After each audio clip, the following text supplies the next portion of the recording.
I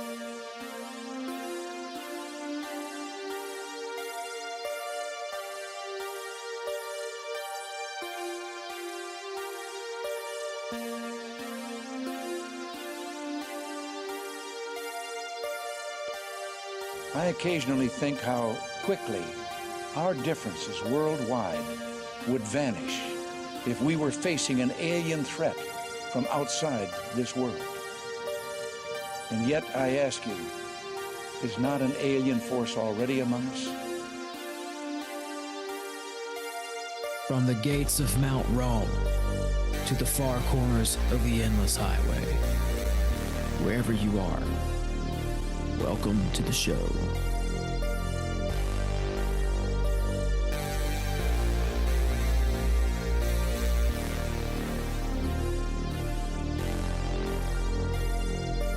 So you believe in some kind of Armageddon?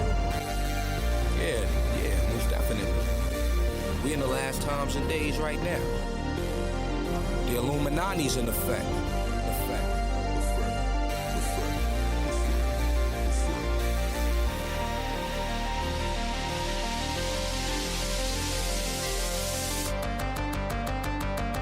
My guest today is researcher, explorer, filmmaker, and adventurer.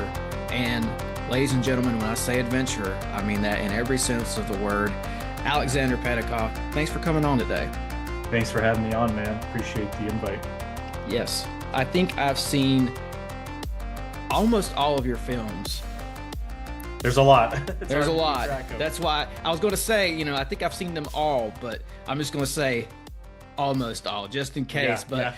Yeah, we'll just tell people, you work for Small Town Monsters. You also have Petakov Media.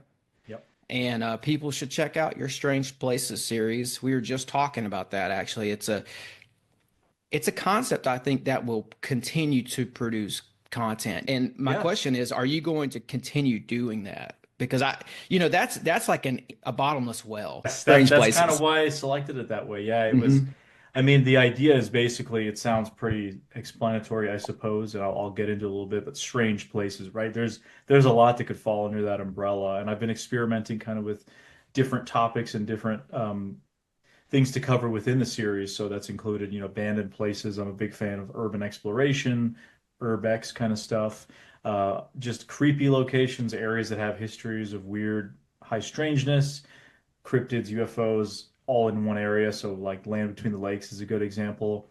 Places that have specific weird phenomena that go on. The Brown Mountain Lights of North Carolina, that's specific to a region, the Linville Gorge and Brown Mountain. So there's a lot that's kind of encapsulated within that in multiple elements. So it's not exactly tied to one particular phenomena. What I might find strange might be different than what somebody else finds strange, but we've kind of had it open-ended and seeing where it goes. And I definitely do hope to continue it.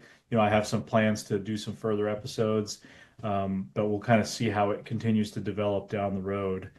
There's, as you said, it's kind of a bottomless well. There's obviously a lot that can be drawn from that sort of concept, open-ended.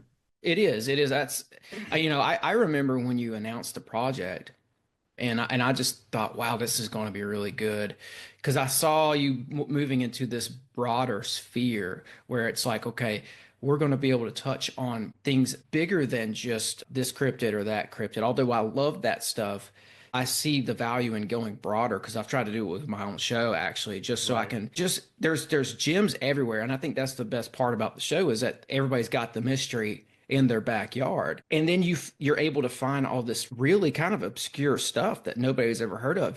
I think sometime after you announced that you were going to do the show, I saw you make a post about that picture. No, the picture was the place in Vermont, excuse me. Yes. It's like the old Vermont radar base. Yeah, that's probably one of my favorite places ever. It's such a cool spot. But yeah. Well, I sent you the message on Instagram. I was like, hey, I'm researching this area or something like that. And I said, there's a Betty and Barney Hill connection here. And of course, you already knew about it, or you had already found it. But I was really happy to see that featured in the film. And, just what an area. How did you actually find out about that area and everything? Yeah, that's a really good Question. So, like I said, that case probably one of my favorites, that Yeah. location. So, I'd actually known about this location years ago. It's actually a pretty well-known spot nowadays up here in the New England area. I mean, it's very close to the Canadian border. Basically, what it is it's called the Lyndonville um, Air Force or the North Concord Air Force Radar Station. It was part of the kind of Cold War era missile defense strategy that the United States had, where you had a lot of these remote radar bases in northern parts of the US. A lot of them were actually in Canada, and they were used to just monitor for incoming craft, missiles, Soviet attack, right? There was obviously a lot of paranoia and a lot of, justifiable or not, there was a lot of nervousness about the Cold War. The Russians had their own equivalents throughout Russia and Siberia and that sort of stuff. But this place was closed down in the 60s, so it's essentially been abandoned since then. And it's kind of been known in the local areas as a cool place to go explore. And there's a lot of weird lore tied to it. And I had heard about it, maybe a decade ago, and I'd always tried to go there, and for some reason it just never ended up working. And then I started doing Bigfoot Beyond the Trail, Small Town Monsters, and my focus has been so widespread, Alaska, the Pacific Northwest, other places that I kind of felt like I was neglecting a little bit of my local areas. And I'm trying to correct that a little bit. Not correct, but I've always tried to feature the New England area because I think there's a lot of hidden gems here that people don't know about. So, finding out about that base, and I kind of always had it in the back of my head. And there was always the rumor too that it was connected possibly to the Betty and Barney Hill abduction story. So that story is one of the most well-known, abduction cases in history. It's the core of UFO, especially Cold War UFO history. I hiked so much in the very area where the alleged abduction happened, which is a place called Franconia Notch, which is this little mountain pass where the highway goes through. It's got these epic mountains on either side. Yeah. What an alien place to just Crazy. Yeah. There's like some sort of, not to get us off track here, but there's like some sort of a different type of a landscape or a foliage up there, right? The White Mountains are, I mean, one of Yeah. the most ancient mountain ranges in the world, and they're a sub-range of the broader Appalachian Mountains, so going down all the way to Georgia. So when you're hiking the Appalachian Trail, you come through New Hampshire, going up to Maine towards the end at Mount Katahdin, people say the most rugged part is the White Mountains, and it's like the most rugged mountain chain really on the East Coast, anywhere east of the Rockies, I would argue, because of the kind of technical terrain and the really brutal weather. But yeah, I hiked all 48 of the mountains up there that are above 4,000 feet. I've done a lot of hiking and backpacking in the White Mountains over the years, and you always pass through Franconia Notch, which is where the abduction happened. They get a little gas station that has like a mural of an alien, and they sell little Betty and Barney Hill kind of, not Betty and Barney Hill, but alien souvenirs. So they kind of play off that legacy. And again, this is an event that happened over 60 years ago at this point. 1961, right? Or 63, excuse me. I think it's 61 or 63. Either way, Yeah. I'm sure, it's like a big deal, that story. So yeah, connecting it to the base is something that I've read about a little bit. People said, well, the same night as their abduction, they allegedly had, and it was September 16th, I believe, 1961, when the abduction happened. That same night, that radar base actually allegedly tracked a UFO for like 19 minutes before it disappeared off the radar. And there's actually a Project Blue Book, like a government official file about that incident. And if you look at the sequence, the way Betty and Barney Hill talked about what happened to them is this radar base then tracked this object a few hours before they alleged they had their encounter. And you have to Yes. realize this is like 30 air miles from where Franconia Notch is, where they had this alleged abduction, to where the base is. You go to one of the towers at the base, you can see the mountain notch right there. That's Yep. Franconia Notch. So for an aircraft, that would be easy, right? So Yeah, I think that key word there too is aircraft, because when I was looking through this, what I noticed was that Concord actually said it was what they tracked was the size of a large aircraft. And then yeah, Barney later said that what he saw was bigger than a commercial airliner. So yeah, if you think about it, they're both, trying to explain this by using planes. It's almost like they had a similar, I love yeah. that part. It's just like it's almost like they're saying the same thing in a different way. It is, and if you look at the Project Blue Book file, they of course took a much more skeptical kind of view at a lot of the UFO sightings in general that were documented throughout the times of Project Blue Book looking at these reports. They chalked it up to an air balloon, like because of the way, and they said because it moved erratically it would go from, one direction for a while and then to another direction, unlike most planes, they said air Sure. balloon, right?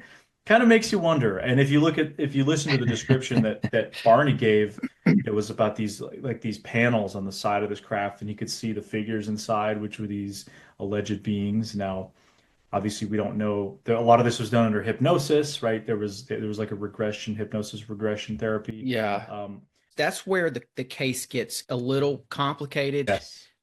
And I tried to do this. I need to redo the episode because I just started out when I did this episode. But what I tried to do was start with what they saw that night and then take a little break, explain, how they got home and all Yeah. this and that, and then go into the hypnotic regression stuff because a lot of That times happened those, later. Yeah. yeah, those two get conflated. So it sounds like you get a different story from a lot of UFO researchers because they're combining the hypnotic regression with Right. it. But, believe it or not, I found that there was a second military reported sighting that day. It was Pease Air Force Base. You seemed like you knew about that too, but New Pease Air Force Hampshire. Base, yeah, which is so this is actually gets even crazier because Pease Air Force Base is on the coast there. It's kind of coastal New Hampshire, very close to Maine, and that's actually very close to where Betty and Barney Hill actually lived. So Mhm. they lived in that coastal region of New Hampshire. Now later on, there was an incident called the Exeter UFO incident, in which multiple officers and people claim that they were being chased by these red flying things, and there's even an Exeter UFO festival nowadays. And it's crazy, actually.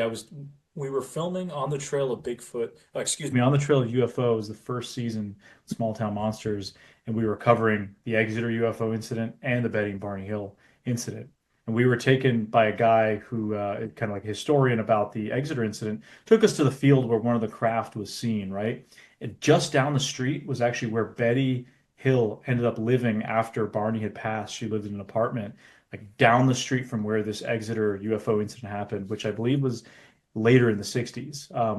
But it was just like there's a really strange series of events. And then Kathleen Marden, who's really big into the UFO stuff, I believe she's Betty's niece. They are related, and she's someone that's done a lot of work with like UFO abductees. So there's a lot of strange connections, but a lot of it also has to do with Pease Air Force Base. There was sightings around that base before, and I believe there's even a possible connection to um, some of the like the not the 114th, the guys that were involved with the Roswell crash. Eventually, it's somehow some of them Oh had moved yeah. to Pease Air Force Base. So there's a lot of weird stuff there. But bringing it back to like the Betty and Yes. Barney Hill case, that case obviously, like I said, is just so interesting in ufology, Cold War UFO history. It's huge. And I started noticing, their blogs would mention it, or somebody doing a video about the abandoned radar base would say, "Oh yeah, then this happened," and it was like a footnote within the stories about, "Oh, somebody fell off the towers and died," and there was, supposedly it's haunted. Like it's just one of the stories, but I'm like, man, nobody's really done anything to cover this radar base and its significance, not only in that Cold War sense, but with its possible connection to the Betty Barney Hill case. So that's why, there's a lot of videos of people going to the base and doing urban exploration, just Mhm. checking out, because I have to say it is probably one of the coolest places I've seen. I mean, it's like a top 10 location because of a combination of factors. It's in a very remote area of northeastern Vermont. It's on top of a almost 4,000-foot mountain, and it has a 360-degree view into Canada, New Hampshire, other parts of Vermont. You can see Maine in the distance. Obviously, that mountain, is picked strategically for that reason by the military because it afforded such prominence, and it is such an epic location. Now, Yeah. 60 years later, all the trees have grown in. There's nothing really left much at the base other than the towers themselves. So you basically have a perfect storm there. You have this incredible location that, if you don't believe in UFOs or anything, it's just a cool place to go check out. And then you add the UFO element for somebody like myself that's always been interested in the UFO stuff. I even did an episode of Strange Places about a weird incident I had happen to me regarding UFOs. So being able to cover that story was really cool. And I really, that was one of my favorite episodes of the Strange Places series, was that, the UFO Secrets of East Mountain, which is the name of the mountain that the base is located at.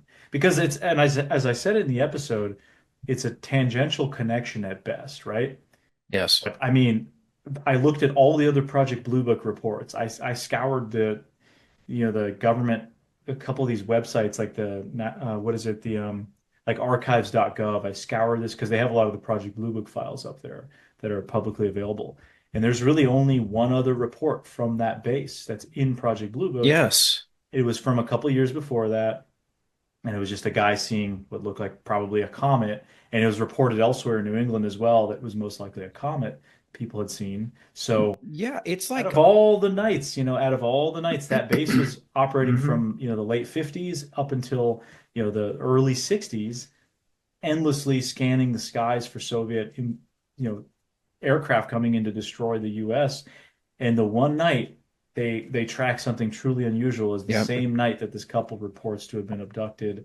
And they recorded it too. Like in my experience, Yes. Yeah. or they wrote it down in a report. In my experience, those official Air Force reports, specifically dealing with UFOs, are somewhat rare. Yeah. And that's one of the things that, and I'm not going to stay on Barney Hill all day, but like that's one of the things that caught my eye with Pease was it seems like they put out a report there as well. If Yeah. what I saw was real, but what caught my eye about that is that Pease is in Portsmouth. And I think that's where Betty and Barney Hill were coming back to that night. I That's think they literally had, where they live. Yeah. yeah, they left Canada and they come down through from the top of New Hampshire and they're going back down towards the coast to Portsmouth. So there's a UFO being reported at their destination that night. But what a place, man. And people, let this be like an advertisement for that episode or that documentary you did, because there are, and like one of the things that you do that I really like is you get those real big panoramic views. So you do get a nice glimpse of the area. And like I didn't know that it was like this lookout mountain kind of place where you could see different states. But Yeah. I think one of the articles I saw on this was they called it like the Northeast Kingdom or something like that, just like That's the super name, epic. yeah. That's the name of that region of Yeah. Vermont, actually. It's called the Northeast Kingdom, and it's part of the Great North Woods, which is this kind of epic region that stretches from Vermont into northern New Hampshire and into northern Maine, where it's just nothing but woods, and there's a lot of Bigfoot stories in those areas. There's tons of moose, and Mhm. like the main industry there is logging, and you got a lot of hunting and fishing, and it's like an outdoorsman's paradise. So, one of the things a lot of people do is they go to this base on like overlanding trips and just on a swing through the area, because again, it really is such an epic location. Yeah. And I was glad to showcase that in the episode. And that was my first time going to the base. So you see the reactions, which are completely of like, wow, this place was totally worth going to. We had to hike from a closed gate, and it was a 20-mile round trip hike to get to that base. So it was like this really epic journey. And then I tried to tie that in, not only our exploration and spending the night there, but connecting it to the stories of kind of explaining the Betty and Barney Hill case, and then the Project Blue Book files. So we talked about a lot of that, and I had Micah Hanks that I'd interviewed, who is one of my favorite people when it comes to the UFO topic. So, like I said, probably a couple times already, that was probably one of my favorite episodes to put together, and it still is one of the most popular episodes of the whole Strange Places series. So I'm so glad it came out that way, because it's just one of those stories that I'll never forget covering, and I'm glad I was able to cover it in the way that I felt it hadn't been covered before. Yeah, absolutely. I just want to throw this on the screen real quick. They built these Cold War bases all over the place, from the East Coast, from Montauk Point in the East Coast all the way to like the top corners of Alaska. And this is, I don't know if you've ever seen this map, but this is a map of our Cold War defense sites. Yeah, you had the Blue Line, the Pine Tree. Yeah. And I guess yours would be down here, all the way down here somewhere. It would be if you go up a little bit northeast from there. Yeah, it's probably that solitary dot right there above all that big cluster on the coast. That would be probably that's North Concord right there. Yeah, and I mean NASA JPL like accidentally found an old forgotten Cold War base recently in Greenland. It's called Camp Century. It's from the late 50s. It's from this era. It's probably part of the same contract that they built this Concord out of. So, and crazy because it's like they called it in the article a city under the ice because it's 100 feet down, and it's Crazy. just like it Wow. makes you think like, what do they have in Antarctica? What do they have in Right. maybe even Alaska, right? Oh yeah, stories of the Black Pyramid. There's all kinds of really weird stuff out of Alaska. Some of the stuff that I heard when I was up there was pretty wild.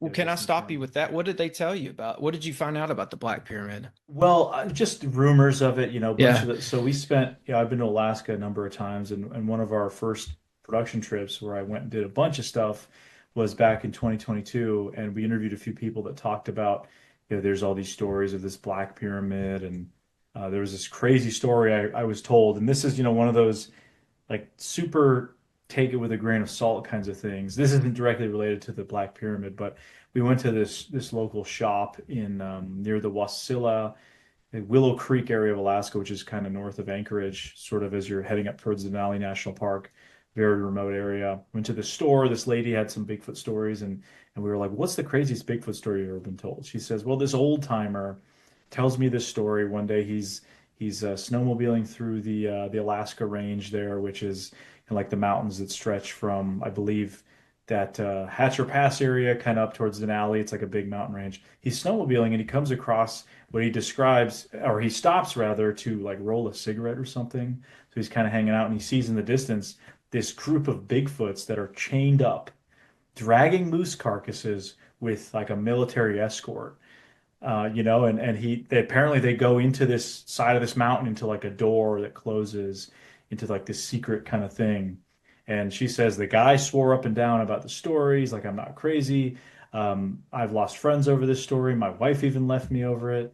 So, one of those stories, like what do you make with something like that, right? That was a crazy. And again, this is a story I was told by somebody who heard it from the source. So, how But much the again, story Alex, changed, I don't know. and you know this probably better than anybody. Some of these places that you go into, some of these areas of our country that you go into, there's a feeling in the air. There's a way. There's a culture about the place where people don't simply come out telling crazy stories. Yeah.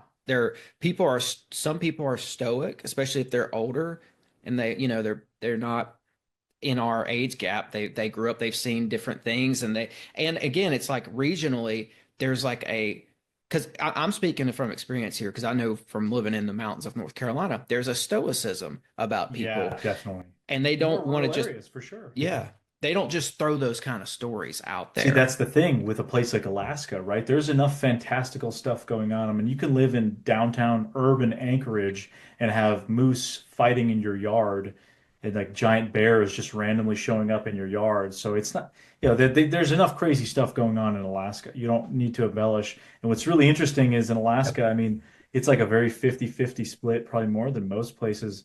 Like you talk to the average person, they don't believe in Bigfoot, or even if they don't believe in it, they're like, I mean, we're in Alaska.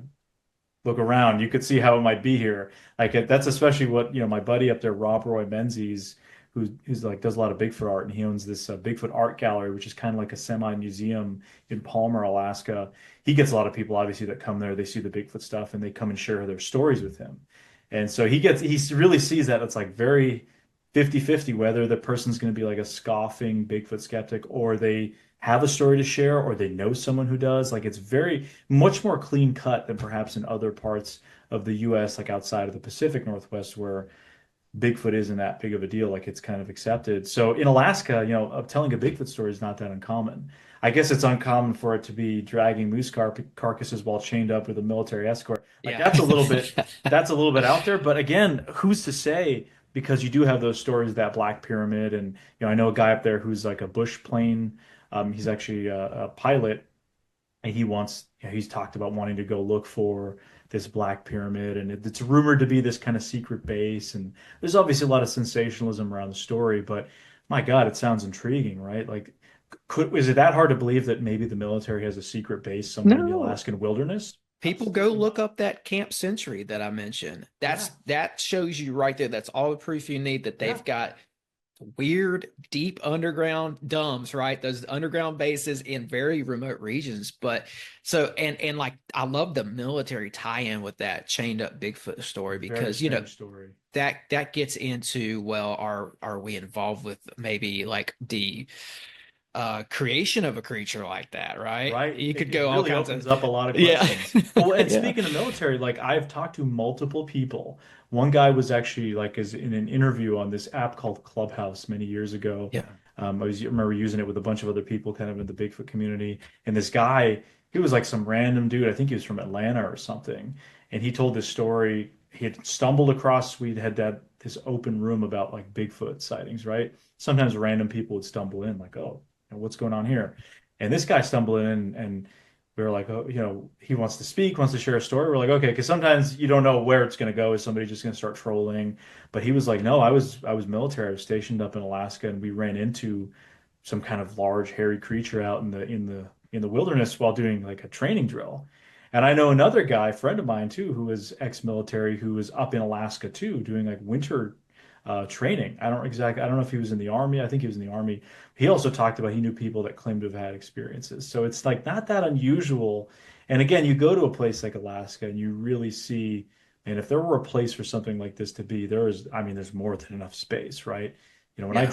I've driven from the lower 48, the continental United States to Alaska. You go through those parts of Canada, Alberta and British Columbia and the Yukon. It's for all intents and purposes, it's the same habitat as most of Alaska. There's just a line that says Canada and US on the other side. Sure. The animals don't care. I mean, in one of my Right. films I did for my Beyond the Trail series, the Alaska Bigfoot Highway was my journey across that Alaska highway, which the US military built to serve as a way to get from the lower 48 to Alaska.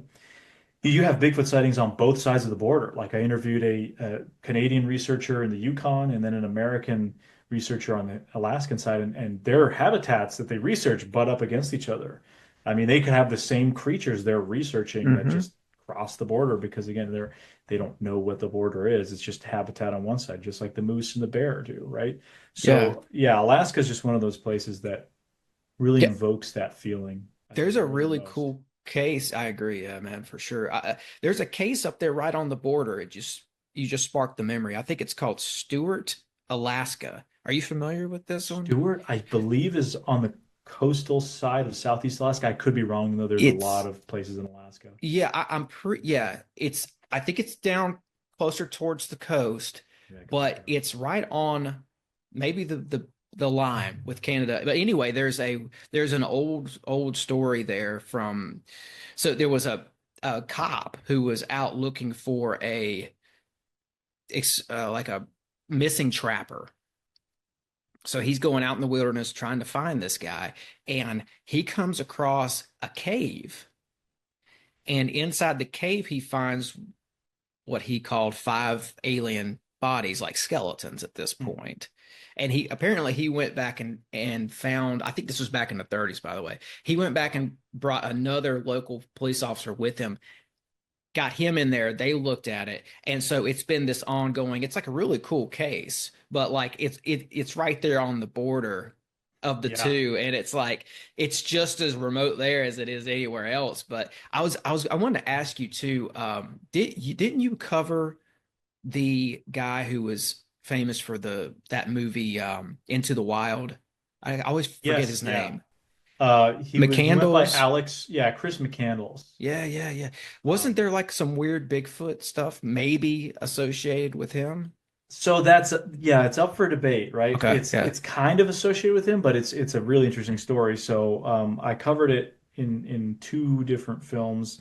We also talked about it in our uh, Alaska, I think Land of the Missing documentary, which was kind of about weird missing cases in Alaska. So 2022, we went up to Alaska. I did some stuff on the Kenai Peninsula at codename Area A, which is an area down there. Some of my films, the Alaskan coastal Sasquatch, that stuff. We spent like 9 days at this location. Then we go up to the interior of Alaska. This is like we're in the coastal region, but we then go up to the interior to meet with Seth and the rest of the crew. And one of the interviews they had lined up, so we're like right outside Denali National Park, tallest mountain in North America, Denali or McKinley, whatever you want to call it. I remember visiting Alaska as a kid. They used to call it McKinley, and now they call it Denali, and now the name's being changed back to McKinley. I think everyone just kind of calls it Denali for the most part from up there. But it's this epic giant mountain. But the Denali National Park is like 6+ million acres. I mean, Mhm. it's larger than some states like Incredible. Rhode Island, right? So, and it's all protected land. But one of the interviews we had lined up was with a guy named Norm who used to work in Denali National Park. He was like a ranger in one of the areas, and he used to, go out, and sometimes they would be having to look for missing people when there was weird stuff going on. But he recalled this story that happened of these ransacked cabins. They were like these remote dog sledding cabins, and just kind of cabins that I think the National Park Service owned one of them, and there were a couple others that were privately owned. And so these are like basically if you're out dog sledding or whatever in the middle of nowhere, place to kind of post up. You've got a wood stove, some food reserves. So the Chris McCandless story, I'll get back to the cabin stuff, but the Chris McCandless story, the lowdown on that is if you've seen Into the Wild, the movie, the with the Eddie Vedder soundtrack, really epic soundtrack. I think it was a Sean Penn movie, if I'm not mistaken, but it was based on the book Into the Wild, which is big international kind of bestseller sort of thing. It's a story about this kid who escapes his modern life and wants to go live in the middle of nowhere in Alaska, and fails miserably, and then ends up dying out there near Denali National Park. And our Airbnb we actually stayed was like on Stampede Road, which is near Stampede Trail, which is where he was dropped off, Chris McCandless, to then go out. I don't know how many, I think it was like 20 something miles to where he found this abandoned bus that he ended up taking refuge in. And that's part of the story. And he lived there for a number of months, eventually ended up dying out there. And this was like in 1992, I believe. So it was before I was even alive. But that's when this saga unfolded. And so bringing it back to the cabin story, that happened around the same time as Chris McCandless being out there. But I believe it was like 7 or 8 miles from where the bus was, where he was found dead. These cabins were found ransacked. And there was actually, I had it in one of the episodes there, one of the Beyond the Trail episodes. We posted the actual, like, there was a criminal report or an incident report that was made by a national park ranger who investigated, and noting the levels of destruction, all that kind of stuff. And talking to people in the area, and to that former ranger, he talked about, some locals, they kind of blame Chris McCandless for that. Yeah. But if you look at the logistics, it looked very unusual because I think timeline wise, they said at the time he would have been extremely emaciated. He weighed like under 100 pounds because he didn't figure out how to preserve his meat. And he actually ended up eating some toxic like plants that ended up causing like him to throw up any kind of food or liquid he took, so it slowly killed him over time. He wasn't able to get any sustenance, so he hiked 7 or 8 miles to this cabin and fully destroyed the cabin, didn't steal any food. It's an interesting story. Like they said that the wood stove was taken out of the cabin and placed outside. And according to Norm, the guy we interviewed, he says that the roof was at 7 feet high, was like bent upwards. Right. There was just all the stuff was like destroyed, and it wasn't bear damage. That was specifically in the report mentioned that it didn't look like bear. There wasn't any scratch marks. None of the food was touched. The only animal they found in there was like a porcupine that was chewing on some carpet or something like that. Obviously, the porcupine didn't ransack the place and move, 300-pound wood stove out. That's what I was going to say. Those wood stoves are very heavy for one Everything was person, destroyed. Yeah. especially, I mean, they're heavy to somebody in peak shape. Yeah, as you well. need like a couple dudes to move one of those Right. things, So it was a weird story. So the conclusion was that I guess some people kind of blamed Chris for that, but it just doesn't make any sense. Yeah. Why would a guy who's dying, who's living in an abandoned bus, why wouldn't he go and hang out in one of those cabins and you'd be able to use the wood stove and get the food there? Why would he destroy the whole place and not take any of the food? That doesn't make sense. I mean, what really happened, we won't know. But of course, then some people believe, well, was it possibly like a Bigfoot ransacking the cabin? From what, in my opinion, it seems like the damage would have to be either a group of humans or something with some kind of malintent. Again, it didn't have any of the characteristics of a bear, Yes. not vandalism, but a bear just looking opportunistically. A bear isn't going to maliciously take a wood stove out and rip the roof, the metal roofing 7 feet up for whatever reason, and then just leave all the food like that. Yeah. Doesn't make any sense. The That's roofing like malicious intent. So I think that's why it's either humans or something human-like. Now, obviously, there's a bit of that story, but Norm, again, the guy we interviewed, had kind of said, some people were of the opinion that perhaps it was like a Sasquatch related incident. Yeah. He said that's not kind of like the first time that sort of thing has been alleged in that area either. So it wouldn't be crazy out of the ordinary, but of course, it would have to be something either human-like or humans themselves, like a group of kids destroying a cabin. But Yeah, weird and location for it. if a creature like that exists, if people would humor us for a second, you know, something that it might do occasionally is claim its territory. And if it doesn't want you or doesn't think you should be in its territory, it might send you a signal and it might ransack your cabin. And there were three cabins destroyed. There were Yes. like three in a row. So again, for it to be a malicious person like Chris in that case, which doesn't seem likely, or maybe a group of people, but I think it was just like a perfect storm. The fact that it happened the same year that the whole Chris McCandless story happened, um, kind of interesting timing. Who knows? Yeah. Again, it just happens Yeah, so I long know. ago at this point. But it's It's a intriguing because it it's makes you wonder, intriguing. you know? It And is. and there are other stories again in that area of Bigfoot-like stuff going on at cabins, and Norm had told us some stories as well of other cabins out there that people reported being watched and having encounters, and the kind of typical stuff you hear with other Sasquatch reports. So, um, Well, it's let me it's one ask of you those interesting this. things. Yeah. Yeah, yeah. I know that you're in a position where people probably come to you and tell you a lot of very crazy stories. You've been at this for a long time. I haven't been at this very long, and people do that with me. Yeah. But I was going to ask you, what do you have any crazy stories from Alaska that maybe you haven't covered yet, or what's the craziest story? I mean, the one I told you about the chain military stuff. That's crazy. Yeah. That's crazy. And again, that was a story, like a secondhand story that was Hmm. told. But this lady claimed she was told that story by this person. So Yeah. I've got to take her at her word. But we had a candid conversation. It was just like, what is the Hmm. craziest story you've heard? Right? Because you never know. I mean, it could be, oh, this thing, chased me and ripped my tailgate off. It's something like that. Like crazy story. So I always like to kind of hear what the most insane is, and that was not one I expected. But I mean, I don't know. I've heard other stories from Alaska. Obviously, when I was up there, I heard a lot. I covered, UFOs too, maybe. I was yeah, the thinking UFOs. because that's I covered a lot of it so I did so many different videos. I mean, we did like three films from that first trip well, technically I did three films from Alaska that our first trip in 2022, and then STM, we have The Last Frontier and Land of the Missing. So we have like five films from one Alaska trip. And then when I went back the year after that, 2023, when I drove up, I did an entire series called Dark Coast, Hunt for the Alaskan Bigfoot, which Mhm. was based at Area A. And then I did three other films about interior Alaska, Kenai Peninsula stories, and then the Alaska Bigfoot Highway, which was my journey.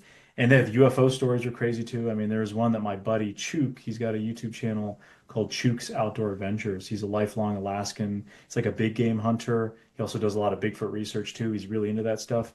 He's from Homer, Alaska, which is the closest place to Port Chatham, which is the infamous Port Chatham, Port Locke story. Kind Hmm. of one of those infamous Bigfoot stories now. The town was abandoned due to Bigfoot. There's a lot of stuff to do with that. But Chook grew up hunting not far from Port Chatham, actually, bear hunting and that sort of stuff. But he told me this crazy story of his grandmother. She used to live up in interior Alaska, far interior Alaska. And apparently, she knew one of the local dialects for like the Yupik people, I believe they were. And she actually helped the University of Fairbanks translate.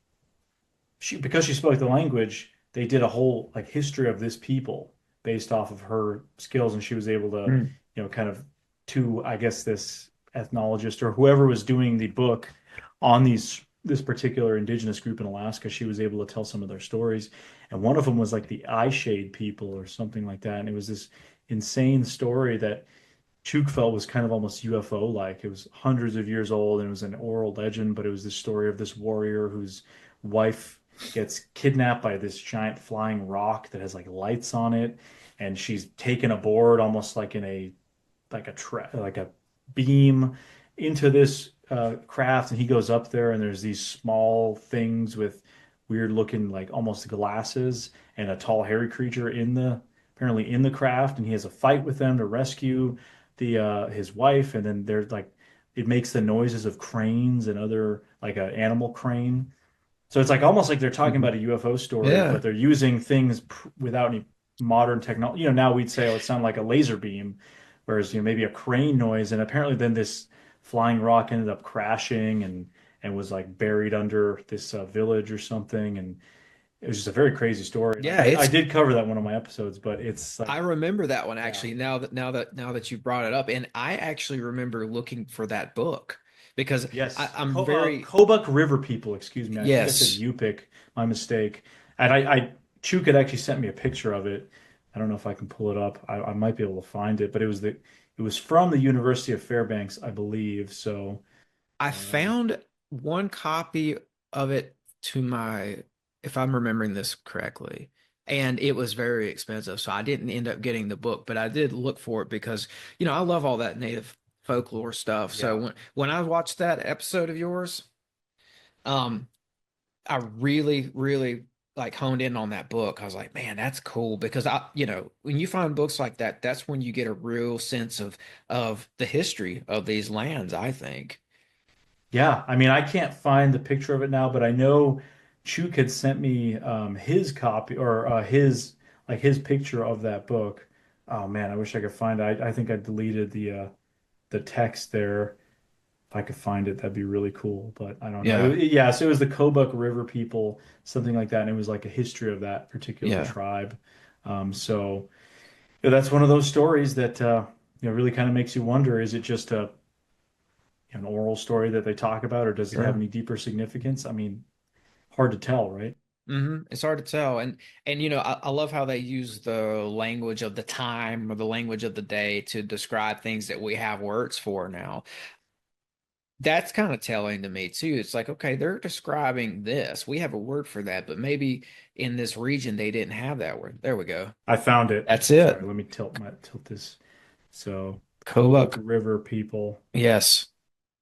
I'm Hell gonna have to yeah. look again for it. Maybe I can find one Failed that's Giddings. I'm sure it's one of those things that's hard to it was like over $100, whatever I yeah. found. I mean, that's Crazy. just the way it is these days. But University of Alaska Studies of Northern Peoples. hmm And this book was from like it says 1961 on the cover. yeah. But then of course you had the story, this and again, this was my buddy Chuk. I guess he was a grandmother. She happened to grow up in this like village with some of these people at Kobuk, and she knew the language and she knew the stories. So as they were documenting this stuff, yeah. So Alaska is just one of those places you hear a lot of really magical, kind of interesting stories Yeah. that some stretch believability, some are just like, okay, Alaska kind of makes sense. Like you have totally run-of-the-mill Bigfoot stories up there, dime a dozen. Like there are a lot. As I mentioned, culturally, I think a lot of people up there are pretty open to the idea. Like hmm it's pretty split. But then you have others that just don't believe. But then there's lots of crazy UFO stories, the Black Pyramid, all this sort of stuff, secret bases, not out of the realm of the imagination. So yeah, It Alaska seems truly is like amazing. it's true. Yes. It seems like it's one of those places where some people, I think McCandless himself was probably doing this. It's a place where people go to get away. They're That is exactly, sort of yeah, like yeah. check out of the modern situation and go as far away from all this as possible. When you're really fed up, you just go to Yeah. Alaska when you're It's done like with the it. end of the road. Yeah, and I wanted to ask Literally you, the end of the road up there. it Yeah. is. I think you even documented the end I of the went to road. the end of the road of the highway that you could go to from like Yeah. North America. Yeah. I wanted to ask you when you did I think your Dark Alaska series, you guys were getting in the boat and you were going to just different areas off the banks there, which is magical in and of itself because you have these Oh, mountains that just jump right up out of the water. amazing. Yeah. But I think you guys were just looking for places where it was actually accessible, where you could actually get a foot on the ground and go somewhere. But y'all came across these, it was either one or two remote abandoned cabins. And I was Yeah. like, wow, I was like, that is very intriguing because one of the cabins you guys found was in such a weird place. It's like on a hill. That There's was very weird. Yeah. big rocks. There's nowhere to even like build a garden or homestead. It was like, man, that is somebody who's wanting to get completely off the grid and never be found. Yes, that one was extremely weird. So there was two cabins down there. One of them we had found the year before when we went in our initial trip, and it was kind of known that it was there. We could see it on the drone. Oh, look, there's this cabin. And it it was an okay shape. Like it didn't look like it was completely destroyed or ramshackled. So it's probably what happens a lot of times, the shoreline in a lot of these areas in coastal Alaska, somebody will buy up a property there and then either not develop it or maybe put a cabin out there or one member of their family, and then they just don't go back for years. Like maybe they live in the lower 48. I mean, I remember looking at Onyx, look at some of these little like 4 acre plots that somebody had on the map, and it would be like, oh, this person's in Arkansas. Like, when was the last time they came up here? They probably just bought some land. They probably just bought some land in Alaska for the sake of it and haven't touched it, right? There's not a lot of development. Whereas my friend Scott, the one who owns the cabin that we stay at, he actually wanted to build like a cabin out there and have, all the amenities, but also have the ability to go fishing and hunting. So we knew about that one cabin. It didn't look like anybody had been there for a while. But then one of Scott's buddies had said, there is another cabin way up on the hill that apparently he discovered a while ago that was like very weird. So we had tried to find that. So we in that Dark Coast series, where we land on the shore, we go in, we start hiking up this crazy steep hill. I mean, again, as you mentioned, these mountains just rise up.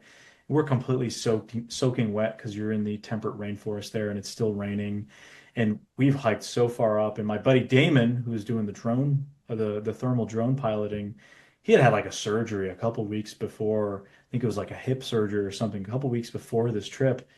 And he wanted to come and hike with us. And we're like, dude, are you sure this is not stretching it a little bit? Like, he's like, no, when I'm in a place like Alaska, you got to do it, right? So it was myself, Damon, and my brother. So the three of us are hiking and we're searching for a while. And we were finding these really weird, like human looking prints kind of in the moss. And we showcased it in the video.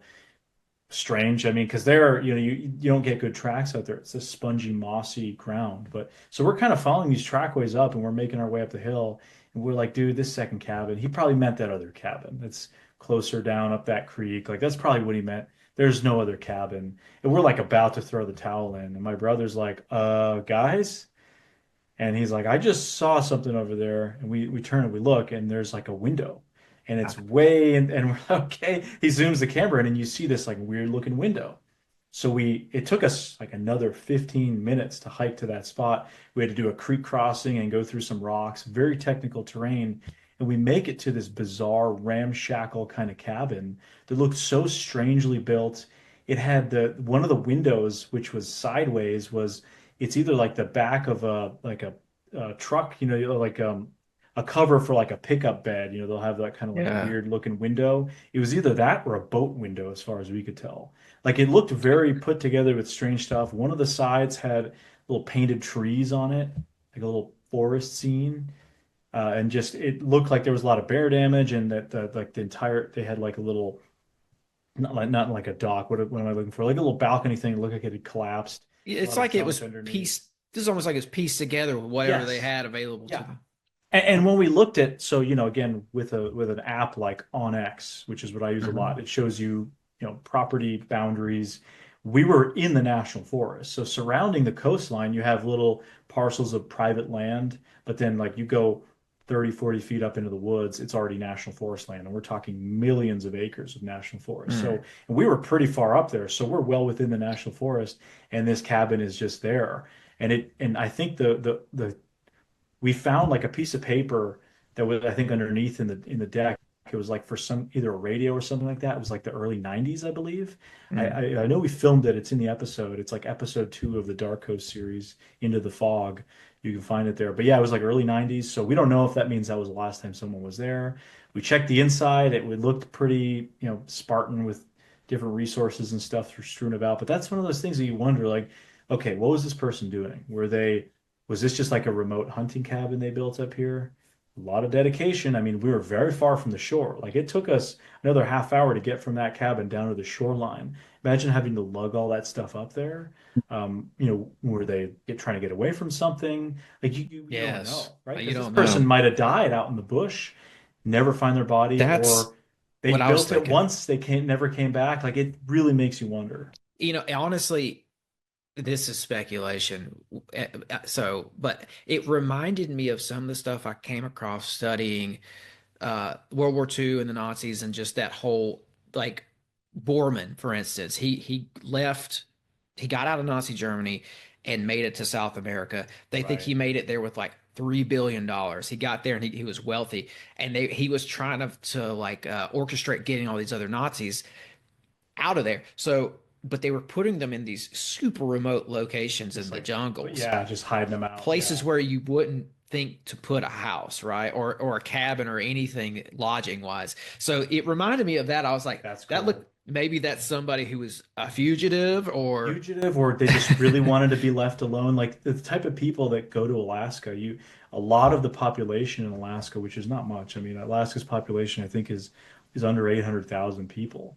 For a state as large as Alaska, that's really yeah, scratching the surface. It's nothing, right? But a lot of people go up there because they're either trying to get away from their past in the yes, continental US.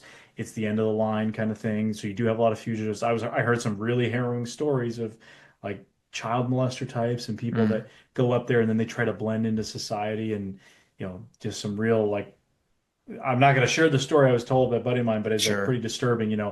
You buy a house up there and then all of a sudden there's some stuff in there that you find a secret room that wasn't Oh supposed to be man. there.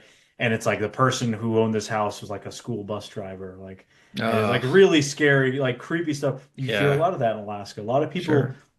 go crazy up there because of like the weather and the lack of daylight versus sunlight, kind of winter versus summer. A lot of people seasonally will live up there, like in the summer, and then they'll go elsewhere. So there's a lot of motivations for people that want to go live up in Alaska, but definitely fugitives and people getting away We from stuff up there. Yeah, there's that factor for sure. And Grant, we get that a lot here where I live. This is a Yep. place where a lot of people come to start over.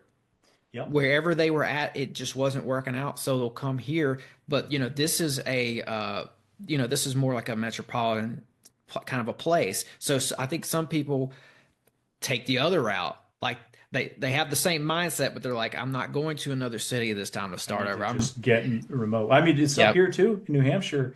I mean, Hmm. Breaking Bad in the show Breaking Bad, Walt, when he's leaving New Mexico, he goes to New Hampshire to hide out in a remote cabin.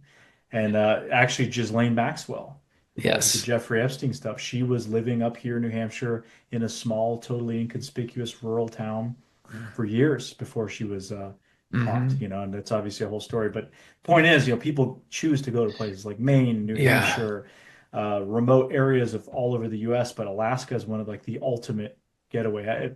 Another Breaking Bad reference, I guess, in El Camino, Jesse goes up to Alaska. That's his escape Right. plan. So, I forgot about it that. kind of makes sense. Like it really is, you hear a lot of these stories and yeah, so that cabin in Alaska, one of those things. I mean, I don't know. It's like, I how do know you it's find out it's info about it? It's like, yeah, it's a cool mystery. and there's That's so many like that. That like I'm yes. sure if we cruise up and down that coastline, which is extremely remote and filled with wildlife, like we had found lynx fur on one of those cabins. There's Hmm. bears and mountain goats and allegedly Sasquatch. Like any of these areas you go to, you might find old. We actually found old like bridges and stuff from a group of people that used to live at this head of this bay in like the 70s. It was like weird hippie commune. Well, not weird, but they were like some kind of hippie commune. And then they started building some stuff and they ended up all eventually leaving. And as I was flying my drone, we're finding all these old, like what looked like a bridge that they had crossing the creek and like old dilapidated homes. So Hmm. there is this kind of stuff. And you got to wonder, what happened with all the people. And then you got the Port Chatham story. That's the most well-known one, perhaps. And that's the same There are kind of just region. places on Earth that harbor like an essence of magic, really. Yeah. Like you go there and you don't know what you're going to find, but there's also too, there's something about some of these places and this shines through in your work. And that's one of the things I like about your documentaries is like you get your kind of taste of nature for as the viewer. There's just certain locations though that have that magic, and sometimes it actually transfers over through film where there's like an energy to the land, and you can kind of tell by Definitely. seeing the scenes there. It's like, especially in like the North Carolina mountains, you go there, there's an energy to that place. I think Definitely. you mentioned Mount Mitchell earlier. I've camped there for 4 days, I think, at one point, and it was awesome, but it had this ancient feel to it. And oh, talking about sounds, this is something I was thinking about too. Like we heard some wild screams at night up there, and that's something I wanted to point out about your work as well, especially the Dark Coast stuff. Some of those sound bites of just strange sounds are incredible, like the baby crying, and then there's some Very other weird. Yeah. ones.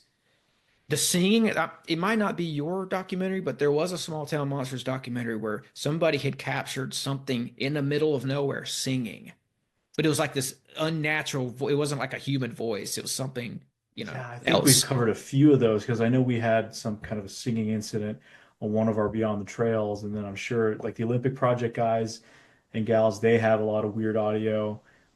There's just a lot. I mean, there's obviously so much we've covered, but yeah, some of that stuff from Alaska too, the baby crying.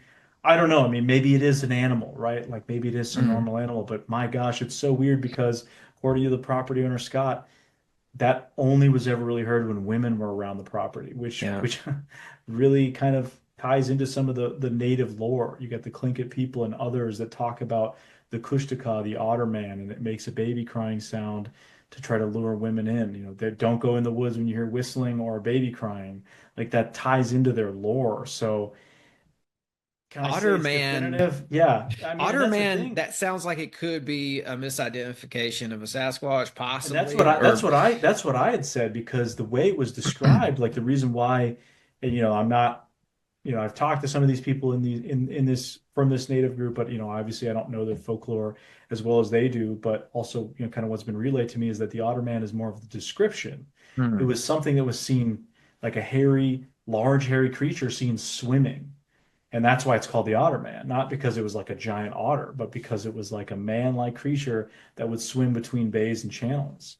And Mhm. what's really interesting is you do have firsthand encounters of non-native people in parts of British Columbia and Southeast Alaska, which is like identical habitat to the Kenai Peninsula. It's those deep coastal rainforests with giant mountains. You have firsthand encounters of people seeing Sasquatch swimming.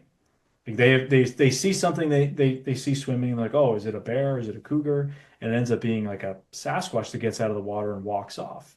So it's unusual because not a lot of primates are very good at swimming other than humans, but it's not inconceivable. But all the other animals in that area swim. Like in British Columbia and in coastal Southeast Alaska, you have entire islands in the middle of the ocean that are populated with bear and deer and elk and people will be on their boats and it's like miles between the mainland or a different island and another island. They'll come across like a herd of elk swimming through the water or moose in the middle of nowhere, bears and cougars, like people see mountain lions swimming.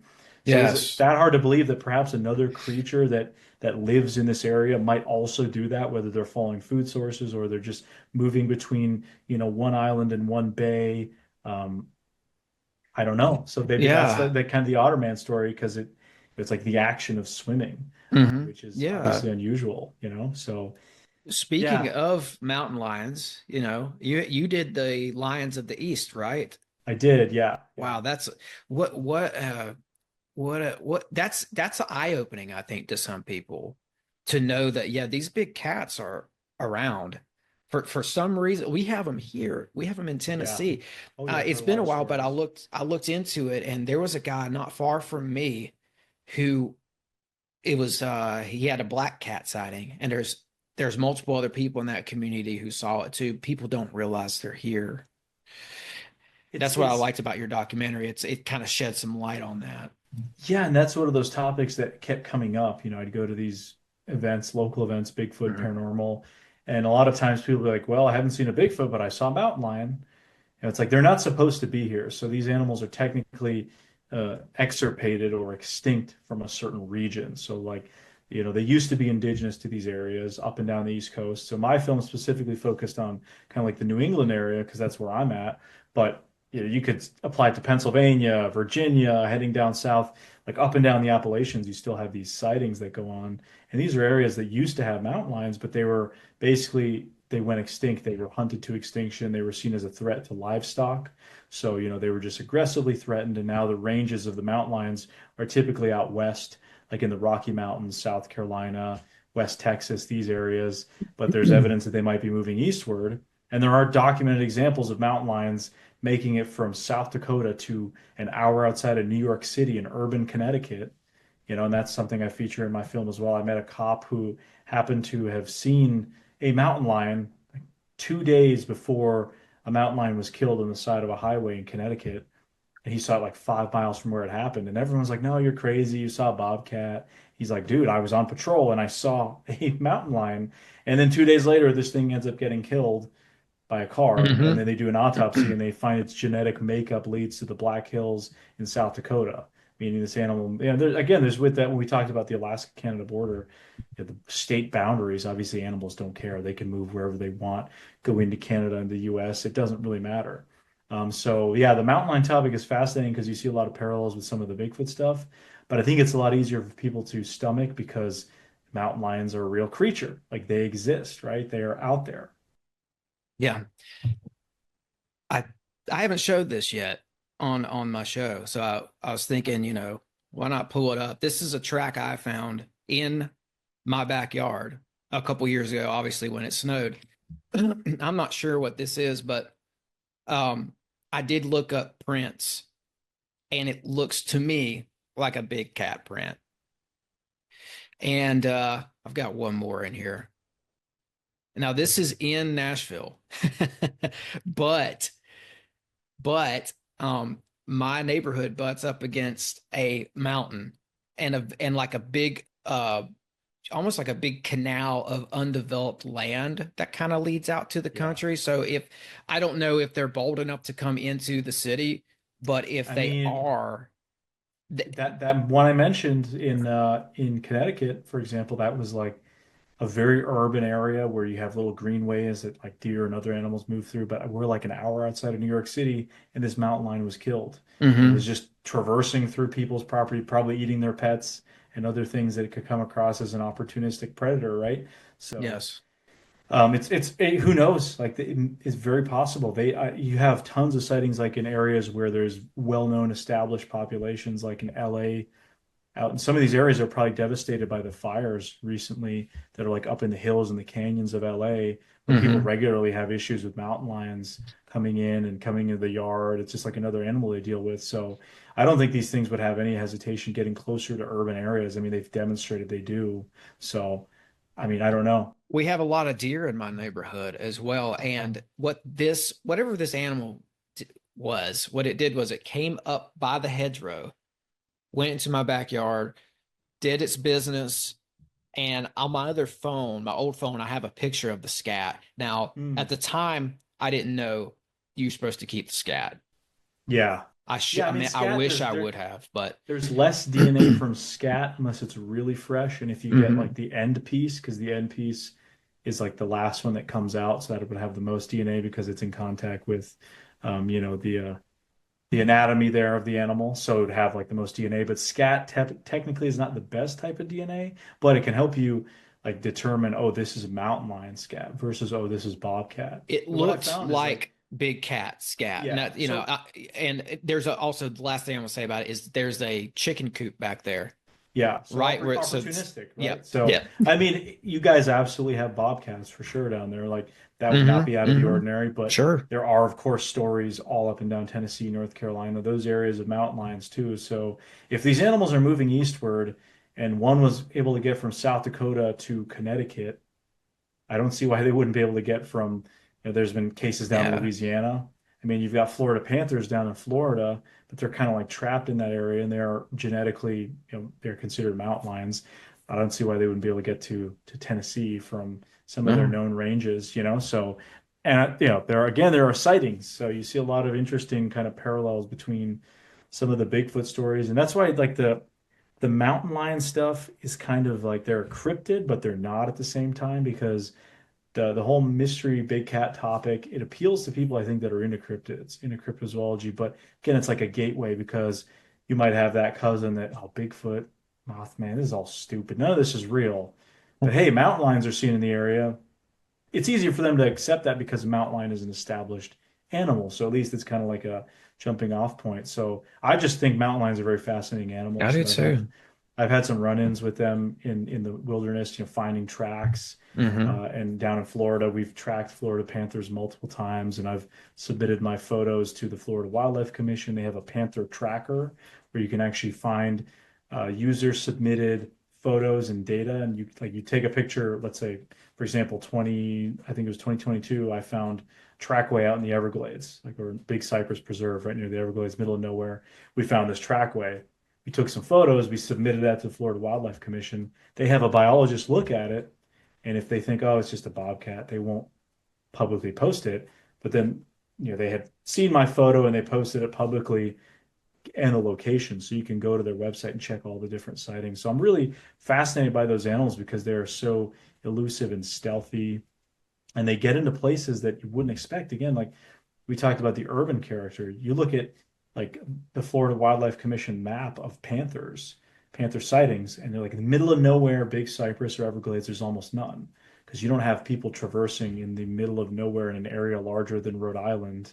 Not a lot of people are going 7 miles off the road, like the two roads that cut through there, right? But all the sightings are happening in like downtown Naples, Florida, which is a city, and that's where these panthers get in people's yards. Really? Trail camera pictures of them and finding footprints and having there's this crazy somewhere near Naples, there's this crazy like one of those like doorbell camera footage of this domestic cat, running and being chased and eaten by a mountain lion and like grabbed in front of the camera. So somebody lost their pet to a panther, mountain lion. So yeah, it's like how to coexist with these creatures because Yeah. live in these areas where those populations are larger. So for animals that are expanding, I've talked to plenty of biologists and some of them I interviewed in my Lines of These film. They said, they don't believe that there's a large established population of mountain lions here in the Northeast just yet. There may be some travelers, a lone male that,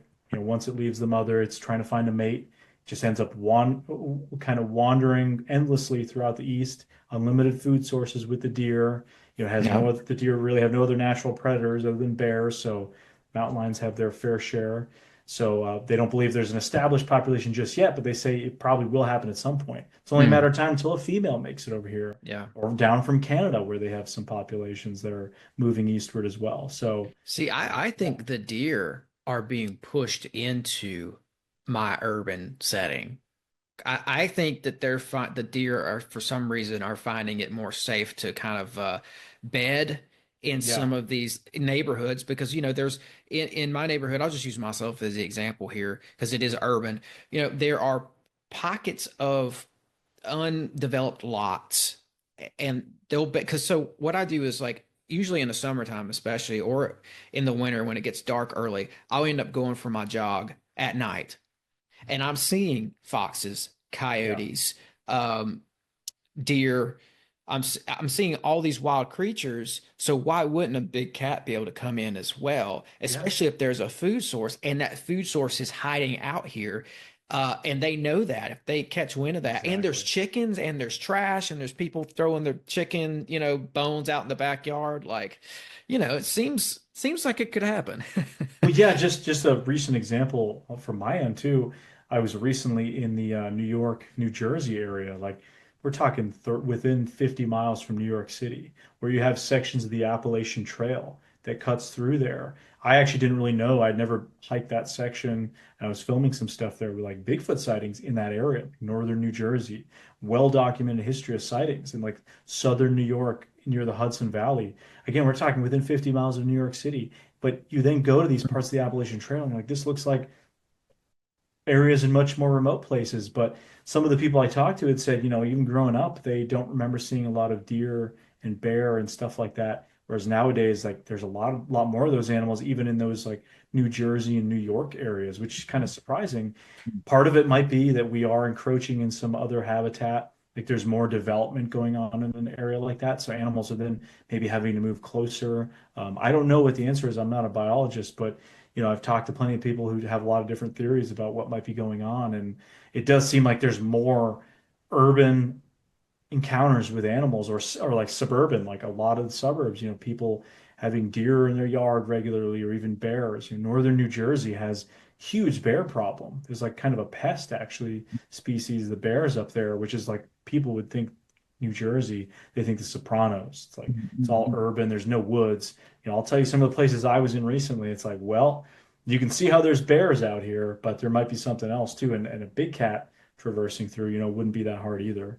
they've got that big pocket of forest there in New Jersey too. What's it called? It's The Pine Barrens. Pine Barrens, because I saw a Yeah. documentary on that, and there's pineys, there's these people that live in there that are like Yep. kind of like what we would consider to be like hillbillies almost. And I don't Yeah, mean they're that in like like a off the grid derogatory. types. Yeah, Yeah. yeah, yeah. And so I Well, mean, that's a huge area. That's like south, in the southern part of the state, which is really wild. I mean, I haven't been down there doing anything yet. I have plans to because that's where the legend of the Jersey Devil is, and yes. supposedly there's Bigfoot stuff there. Although, I find that hard to believe because they'd have to be like trapped in that area. But Hmm. who knows? But that northern part of New Jersey, and this will be featured in an upcoming Appalachian Bigfoot Files episode, one of my other series I do with STM, because we're kind of following up and down the Appalachian Trail and the Appalachian Mountains throughout the series. Like we did an episode on Western North Carolina, we've done one on upstate New York, we've had two on Pennsylvania so far, and now we're in this kind of northern New Jersey area. My goal is to hopefully try to piece like the whole, because you're talking Georgia to Maine, that's Yes. thousands of miles basically in between. So, and there's sightings up and down Of in the oral Appalachia. history. Yeah, Yeah, I yeah, love like the that. cultural region of Oh Appalachia, but then yeah. you got like the whole mountain range. Because I live in the northern part of the Appalachians, which is like so different than Hmm. going down to like West Virginia, which is like culturally so different than the northern range of the mountains. Yet it's the same mountain chain. You have so many different species. Like up here, we have moose and bear and deer.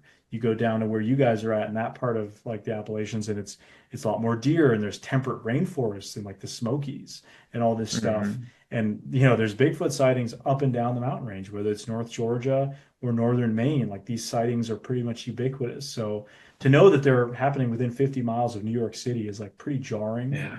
And that's what my episode will cover. But it goes to your point about animals in urban areas or Hmm. semi-urban areas where there are these green belts and these greenways where animals can travel from maybe one potentially good habitat through some of these green belts up and down the Appalachian Trail and then into other mountain ranges like sub ranges. It's not out of the realm of possibility.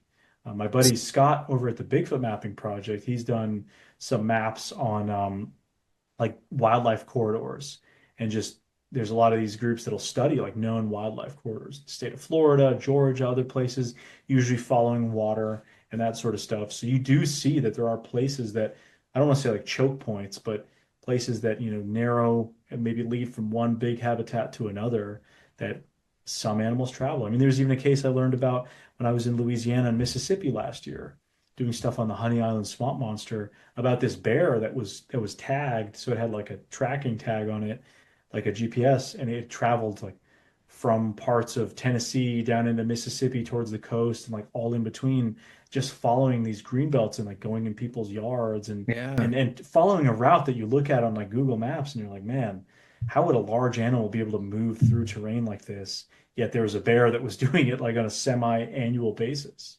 And it was Yeah. kind of like the way they tracked it was like, holy moly, look at the patterns, like where this thing is going. Yeah, yeah. And two, I'm happy to hear that you're going to kind of stick to Appalachia some more, as I love the region. I think there always will be untold stories from that region. It's just an untapped place where you're always going to find mystery. And I know too, like I think that personally, I think that it's one of the hot spots for the strange, whatever you Yeah. want to call it. There is something big out there living in the woods that's not supposed to be out there, in my opinion. And I Right. think because I had an experience in Cherokee, I think that that's a hot spot, and not so close to Cherokee in the little mountain town where I lived, Bigfoot, Sasquatch, they called them wood boogers. Wood boogers, yeah. It was like the town secret. It's like most people knew about them Right. and like coexisted with whatever that is, right? And it was they'll never talk about it.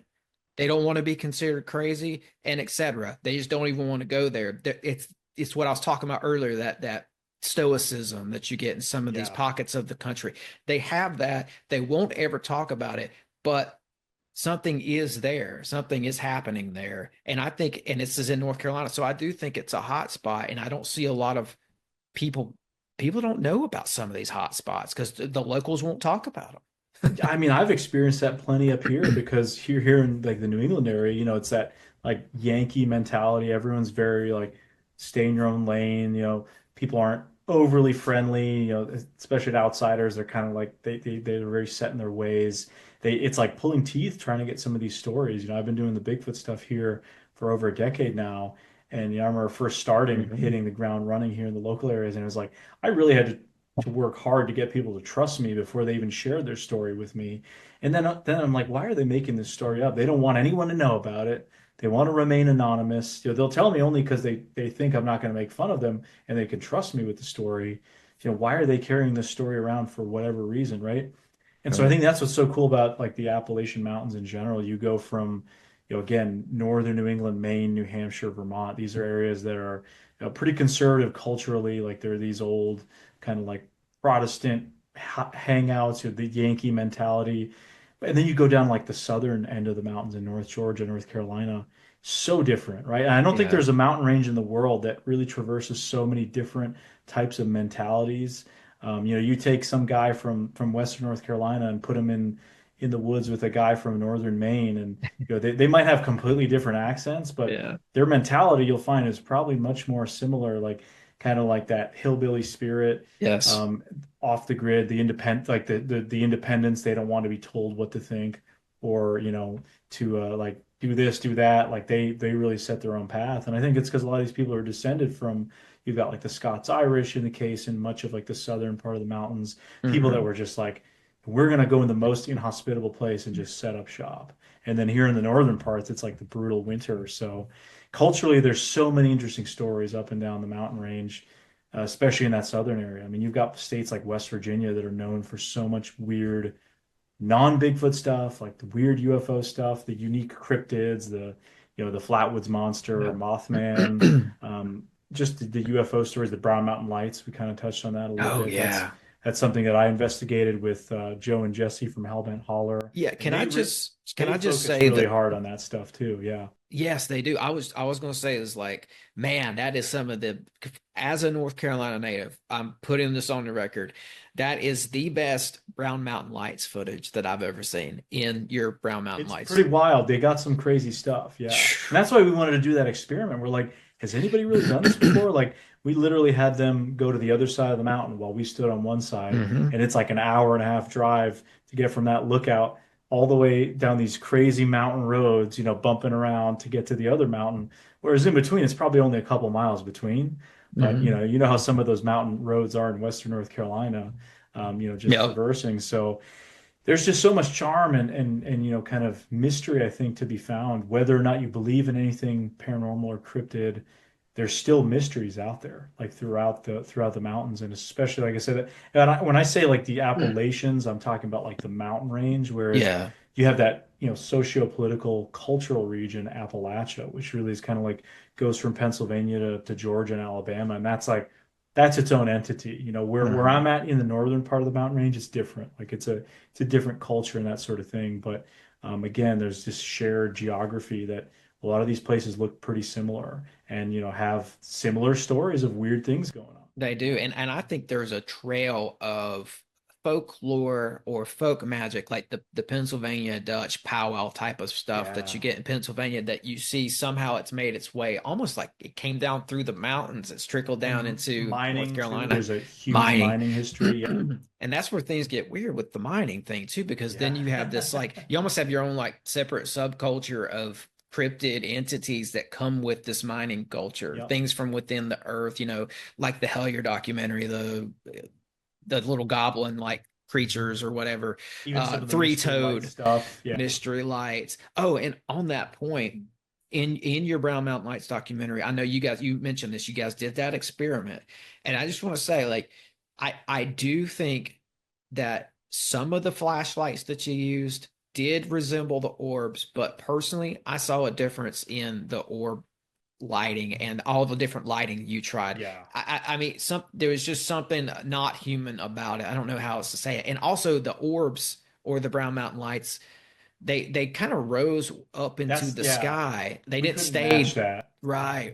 They No, didn't that's and I stay. think hopefully I came across in the film like we were just Hmm. trying everything. We're like, all right, Oh yeah. bring like every flashlight you can imagine, like some really powerful one. We tried cell phone lights. We wanted to just try a lot of different things. The one thing we couldn't do because it wasn't legal to do was fly a drone because that's a protected wilderness area. So you can't legally fly a drone in those areas. So Hmm. maybe people are doing it. I'm sure they are because I've seen people breaking the rules all the time. But as a licensed drone pilot myself, I have to toe the line. Sure. But that's something I wish we could have done is like try out a drone. But that footage that Joe and Jesse got was like captured on a cold, dark, windy February night where you have these like objects perfectly moving and like up on the ridge, and they were above the ridge. We couldn't get anything above the ridge. So I think the only thing we were able to debunk was some of the stuff that we had seen like the night before, which were probably just people on that ridge. Because none of the ones we saw that night were like, you know, up and above the ridge, whereas the ones that they filmed that previous trip like were floating. They were like coming Hmm. out of it, out of the ledge, the like the hillside, the mountainside, and they were just doing their own thing. So, and even Micah Hanks, who's not that far from Brown Mountain, he's in like Hmm. the Asheville area. He's investigated that stuff, and he's like, yeah, that's one of the more convincing pieces of footage. And he says that's very Hmm. similar to some of the older photos and stories. And he shared a few of them with me on some of those newspaper clippings where like these things are above the ridge. They're not in the tree Right. line where you could say it's a dude hiking with a flashlight in the tree line. They're above it. That's very similar to a lot of the eyewitness accounts as well. So there's something going on. I mean, There's something going on. I grew up who knows what hearing it a is though? That's because there's a that's spectrum. Could it be like it's a that's one real of those catch-all phenomenon. things? Yeah. Whatever we Yeah. don't know what the phenomenon is per se, but it's real. I mean, I grew up hearing about it from my grandpa. My grandpa grew up hearing about it back in Right. his time. It's been going on for a long time. And, they, my grandpa had had a UFO sighting that he was not shy about talking about at family get-togethers and stuff like that. So it was interesting to hear him talk about it. And he's the person who That's told me cool. about it. But he didn't assign a culprit to it. He just said, well, It some was people think it's a weird. ghost story. Yeah. Some Right. people think it's some sort of an atmospheric aurora borealis from the earth type of a Sure. thing. Um, or some people think it's, maybe a UFO orb thing. He was real broad about it, but I the think that's point a good is way to it's something. describe. Yeah. That's a great way to describe it because that's how I talk about my UFO encounter that I featured in a Hmm. recent Strange Places episode. Like, I don't know what it was. I can only call it UFO by definition of the word, unidentified flying object. Could it be Hmm. secret government tech? I had somebody suggest to me that it was one of the like the SpaceX launches kind of thing. It could be. I don't know. I just know that the Hmm. series of events was weird. It was a strange incident. There was an Could you talk audio about incident. that some? Yeah, I mean, I did a recent Strange Places on it, and Yeah, basically, it's like a really long story, but I'll just kind of sum it up. sure. We were out there investigating an area in central Pennsylvania called near Du Bois, the town of Du Bois, and one of the nights we saw this just incredibly weird looking flying craft that was moving through the air like a slow motion leaf, and it was like an illuminated cloud, and it Hmm. had these little lights that shot out of it, around it, and back into it and we saw it kind of go over the horizon, watched it for a few minutes, and then it zipped through the sky. I don't know if it zipped through the sky, but we saw some kind of light go, like hyperspeed out of Star Wars or something. And a friend of mine, Paul, he had managed to film it actually in night vision. And I have the footage in that episode and I've had it on my website since like 2019 when it happened. And the next night we had around the same time this really weird, like strange tone that we heard, but the entire sky was overcast so we couldn't see anything, but we heard this sea tone noise kind of moving through the air, and then it just stopped at one point. And one of the guys had been messing around with like the Stephen Greer, or I don't know if it's the C5 protocol tones, and I know Stephen Greer is controversial, but those tones like he'd been messing with it, and then we hear this weird tone that Hmm. night that was like bizarre, and was it connected to the thing we saw the night before? I don't know. I just know it was the strangest thing I've personally encountered. And that's why I say like kind of like sounds like how your grandfather described it. Could it be something secret government tech? Could it be Hmm. something I know? I'm not saying it's little green man. I Yeah, have right. I have no idea what it is. I think there's a lot of things like taking it back to the Brown Mountain Lights. Some people want to think, oh, it's the ghost of the Braves and the natives, or it's the ghosts of people who died in battle, or it's definitely UFOs or UAPs. Others say no, it's like natural phenomena that we just don't understand that's happening in this one geographic area for whatever reason. It could be one of those, like we just don't really know because it's so random and you can't really plan. It's not like something you can go, it's okay, 11 p.m. October 12th, this is when it's absolutely going to happen. Like Sure. this stuff doesn't have that type of How predictability. how did it feel to you? I mean, because and I know, like we could put this off the record. This is just us talking as human beings. You know, we have senses and we have instincts, and sometimes you see something or you see somebody and you know they're up to something no good. You have a sense. You know, Right, there's you see an animal, you have the sense that it's not going to attack you, right? right. Sometimes with the phenomena, you have a sense, something that pops up. It's like a feeling. It's like, what was that for you? Whatever it was, what was the feeling? I mean, excitement, honestly. I'm kind of like maybe this is, I don't know if this is good or bad, but I don't typically not really scared when stuff gets weird. That actually kind of makes me more curious. Like when we're in the Yeah. middle of nowhere, Alaska, and suddenly we're hearing knocks and it sounds like rocks are being thrown. I'm like, yes, this is it. Where other people will be like, I'm getting the heck out of there at that point, right? So Hmm. I'm typically not. That's I'm there to experience something or study something. So when it starts happening, I'm like, I'm all for it. So when we saw this thing in 2019, also I was with a bunch of guys who were more into the UFO stuff. I was like the Bigfoot guy they brought along, but I was excited. I mean, we all were. We're like, what is this? And some of the guys were UFO dudes who have seen other UFOs, and they're like, this is the craziest thing I've ever seen. And you can hear the audio. I included it in the episode of us like talking as somebody was filming as it was going on. You can hear our like, oh my God, like our excitement. We're like a bunch of school kids. I think I'm more curious about just in general the weirdness out there. I'm much more intrigued, and my general response is usually excitement. If Okay. it's like So what it's I yeah, should have phrased it differently because what I was getting at was like, did you have the sense that it was something? And I'm sorry, I didn't word it no, properly. you're fine. Did you sense that it was something intelligent, not human, paranormal, beyond whether or not you were scared or excited, Yeah. because those are great reactions too I think it's important to understand when you have a sighting like this. But did you have a sense like that is like if you that is something that's living or intelligent or something like that? I don't know if I necessarily had that reaction right Mm. away because I think in the moment I was so focused on trying to take in the experience because I first had noticed, I'm like, what is this thing? It's moving weird. And we all start noticing, and then we're watching it and it's doing these weird things. I just had a feeling it wasn't anything I've ever seen before. I've flown my whole life. My grandfather was a commercial airline pilot. I learned a lot about planes and propulsion and all this stuff.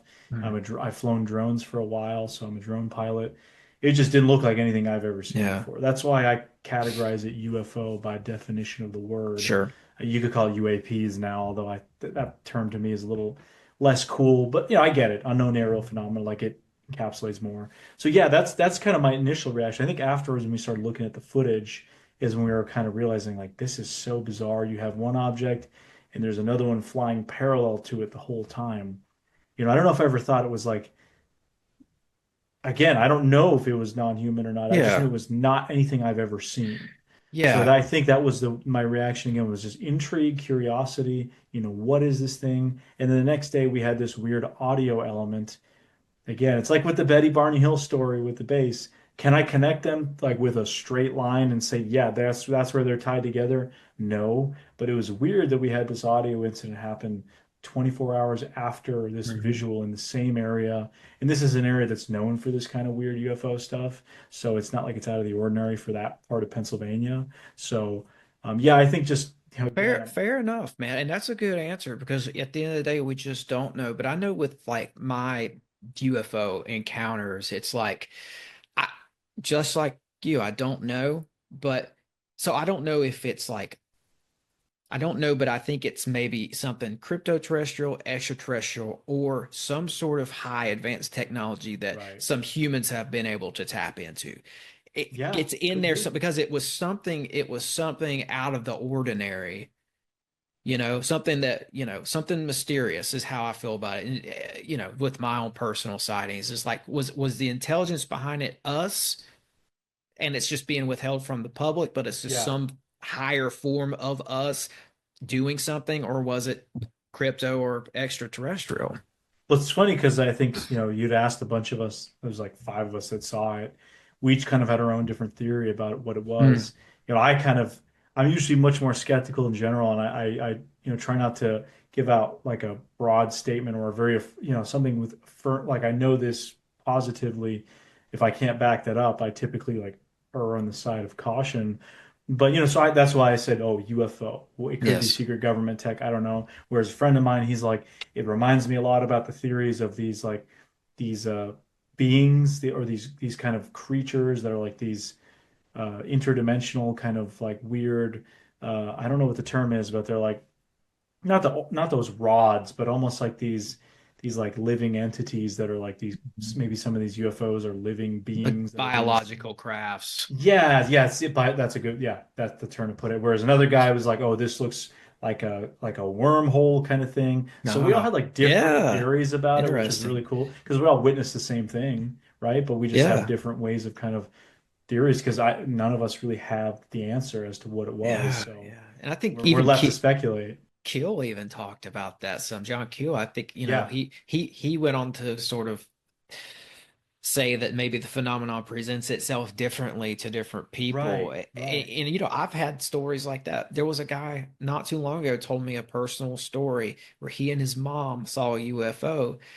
And later when they sat down and talked about it, they certainly saw something strange, but there was aspects of it that she saw differently, like Mm, color, and even like I right. think down to like I think there was like a humanoid involved with this case, and he saw like a man and she saw an alien or something like that. But it's almost like it Interesting. presented itself differently to the people there. Well, it's also So interesting because I mean, perception is like how much of it is our own perception, right? Like, I've mm, got a friend, he's partially colorblind.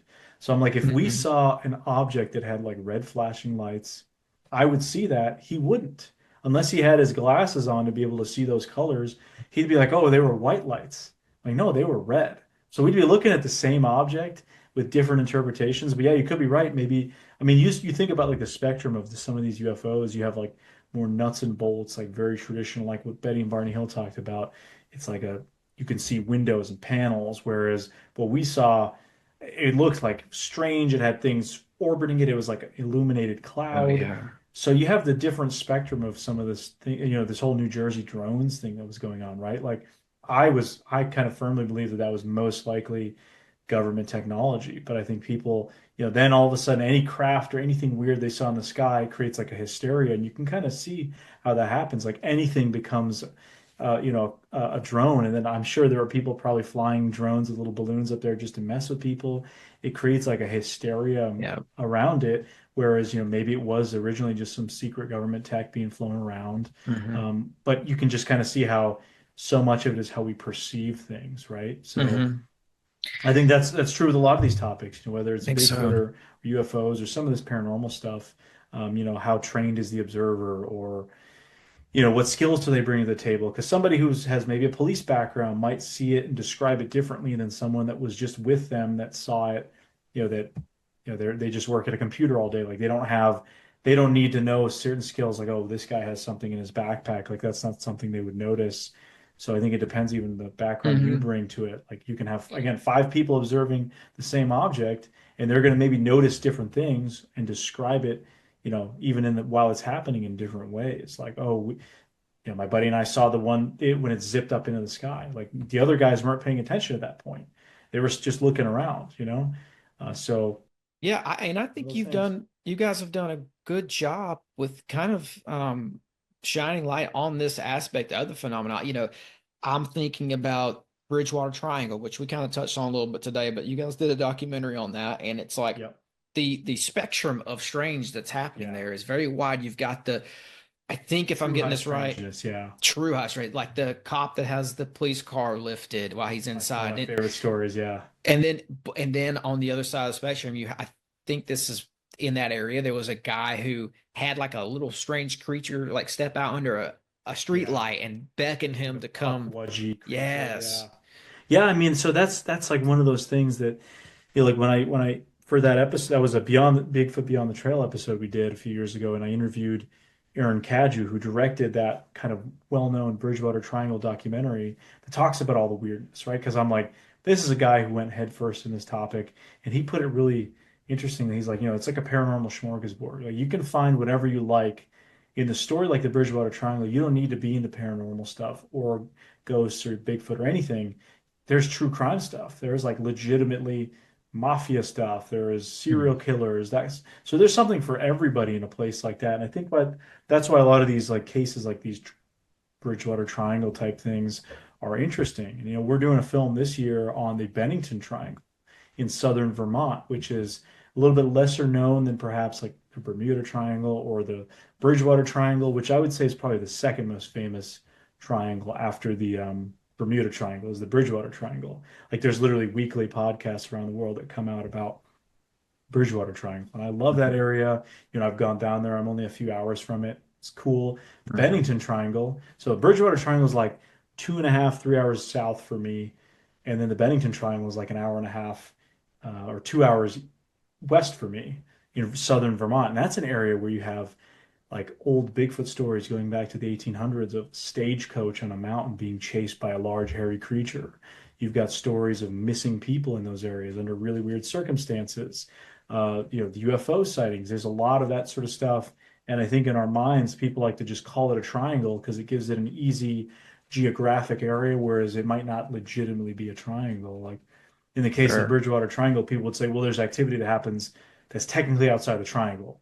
But in our mind, a triangle is sort of an easy Yeah, we way give to things parameters. exactly. That's a great way to put it. It's like just a descriptor, whereas it's the phenomena doesn't adhere. Like, oh, if you go a Yes. mile outside of the triangle, like that's where it all stops. Yes. You got like the Lizzie Borden house, which is in Fall River, Massachusetts, which is technically outside the triangle, a few miles from the corner of the triangle, but a lot of people would argue maybe that's part of it too. Yeah, that's cool. And you know what? I'm not going to keep you forever. We can wind down with this, but I'm thinking about some of your Strange Places documentaries that I've seen lately, where it's like, and I like how you do this, where you'll do part one, part two, part three. That way you can kind of touch on all the aspects of the strange stuff that's happening in like the parameters of an area, like the Bridgewater Triangle. And I don't know. I mean, I feel like maybe that would have been like a bold move to do that because as a content creator, because you don't know like, oh, if I do a part two, part three, is it going to be like, cohesive? But it really is. It worked. It's something. It's just like one of those things that I think I started when it was with the LBL one, actually, because that was my first ever Strange Places one. Our Strange Places episode was about the LBL, and I was like, when we traveled to the LBL, this was before I even knew I was doing a Strange Places series. This was actually supposed to be part of Bigfoot Beyond the Trail, and it was just going to be like Bigfoot Beyond the Trail, but here's some Dogman and other strange stuff in the LBL. But I noticed traveling there was a lot of other weird stories I was told. Like going down there, people are like, oh, you got to go see the Vampire Hotel. I'm like, what the heck is the Vampire Hotel? People are like, this is where there was a vampire cult. And the guy ended up going to Florida and killing a bunch of people. And they used to hang around the LBL. And I'm like, whoa, whoa, whoa, time out. I want to learn about this. I want to learn about the abandoned structures in the middle of nowhere in the LBL. Everyone goes there for the Dogman stuff. Not really my cup of tea. Obviously, I'm going to cover it, but I'm like, I want to touch upon the other weird stuff, like the other weird murders, the stuff that's happened. And that kind of gave birth to the whole Strange Places concept. So when I did that first episode, I was like, part one, I want it to be just like history of the LBL. Why did this place become an area where the government used eminent domain to confiscate people's homes? And now you have all these abandoned graveyards and homes in the middle of nowhere. So like it was an area that was founded in a lot of misery. And then like it gradually gets weirder. You start then going into like the murders and the crimes and the strange stuff. And then you get into the vampire cult. And then you get to the cryptid stuff. It's kind of like you're easing your way in. And I did that with the Go Road episode I did too, which was like the second to last Strange Places, which was about the abandoned Gasky Orleans highway that runs through the Bluff Creek region in Northern California. Like nobody had ever done anything on that road before. And I'm like, this is one of the most famous places in the world for Bigfoot, and no one's ever covered the abandoned highway that goes from one end to the other that just stops with like a 6 mile gap between. And the one side is where the Patterson-Gimlin film happened and like crucial to Bigfoot history. Like most people driving to Bluff Creek to the Patterson site drive on this paved section of road called the Go Road, which is like this abandoned highway. So I figured that was what That we was could a cover. cool, that was a really cool documentary. That was one of my favorites to film because we did like the entirety of the road because it was, and, these articles I was finding, which were so funny, were like, because there was a big conservation movement and the natives, there was a sacred area that this highway was almost completely built except for a 6 mile Yes. gap. They got it shut down. And like the articles I would find were like, Indians versus loggers in Bigfoot country. And it was just like, this is so cool. Like, this is like a missing piece of history I feel like I've never Mhm. really heard much about. And being able to complete, from one end, from the redwoods to the interior where Bluff Creek is, and we hiked the middle section. It was just like a really cool journey because it's, I think, the Patterson site, Bluff Creek, has been covered a million times in different Right. films and TV shows. And I had a bunch of people tell me, I saw I was going to be another film on Bluff Creek, and I was like, here we go again.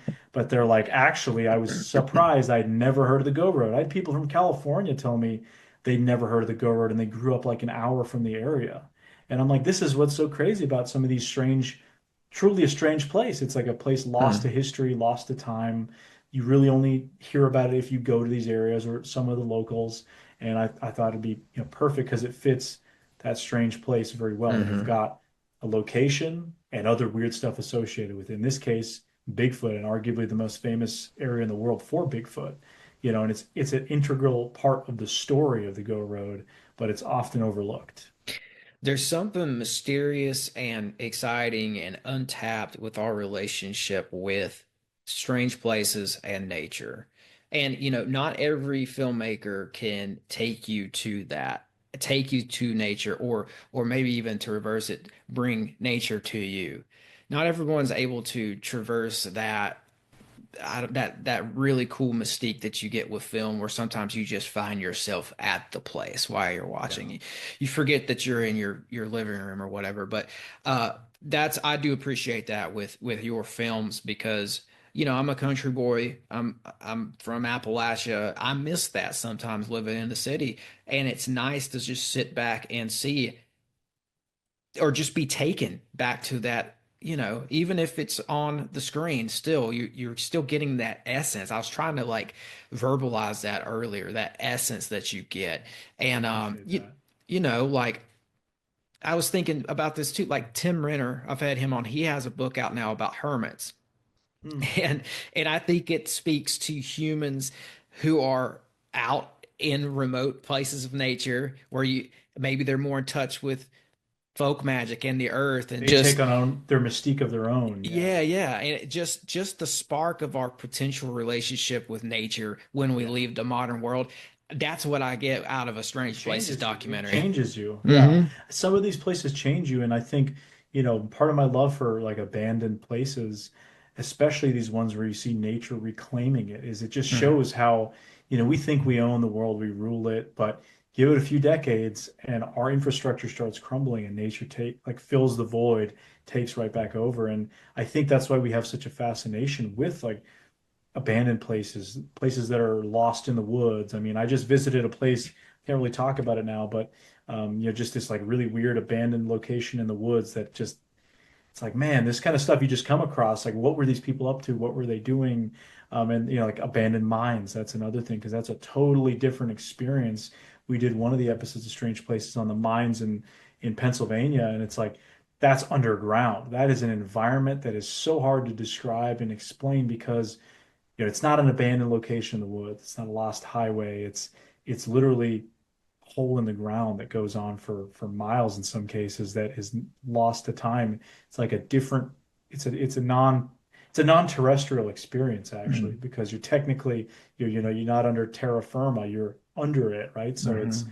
it's extremely intriguing. So yeah, I think just like our relationship with the natural world and how we try to conquer it, and you see some of these places that nature takes back, or you Hmm. go to some of these places, like you go to a place like Northern California or Alaska, and we're talking about the Dark Coast stuff, Area A, like that's a place I think about almost daily because it's one of those areas that human presence is so minimal and so underrepresented compared to much of the rest of the world, that it's like this is where nature truly rules. And either you Yes. go there and you try to be in harmony with it, or a place like Alaska will definitely slap you into shape if you try to tame it. Like it's unforgiving. And I think a lot of people, like that mysterious cabin out there in the woods, did that person maybe just go hiking up that ridge and fall into a crevasse, never to be seen again?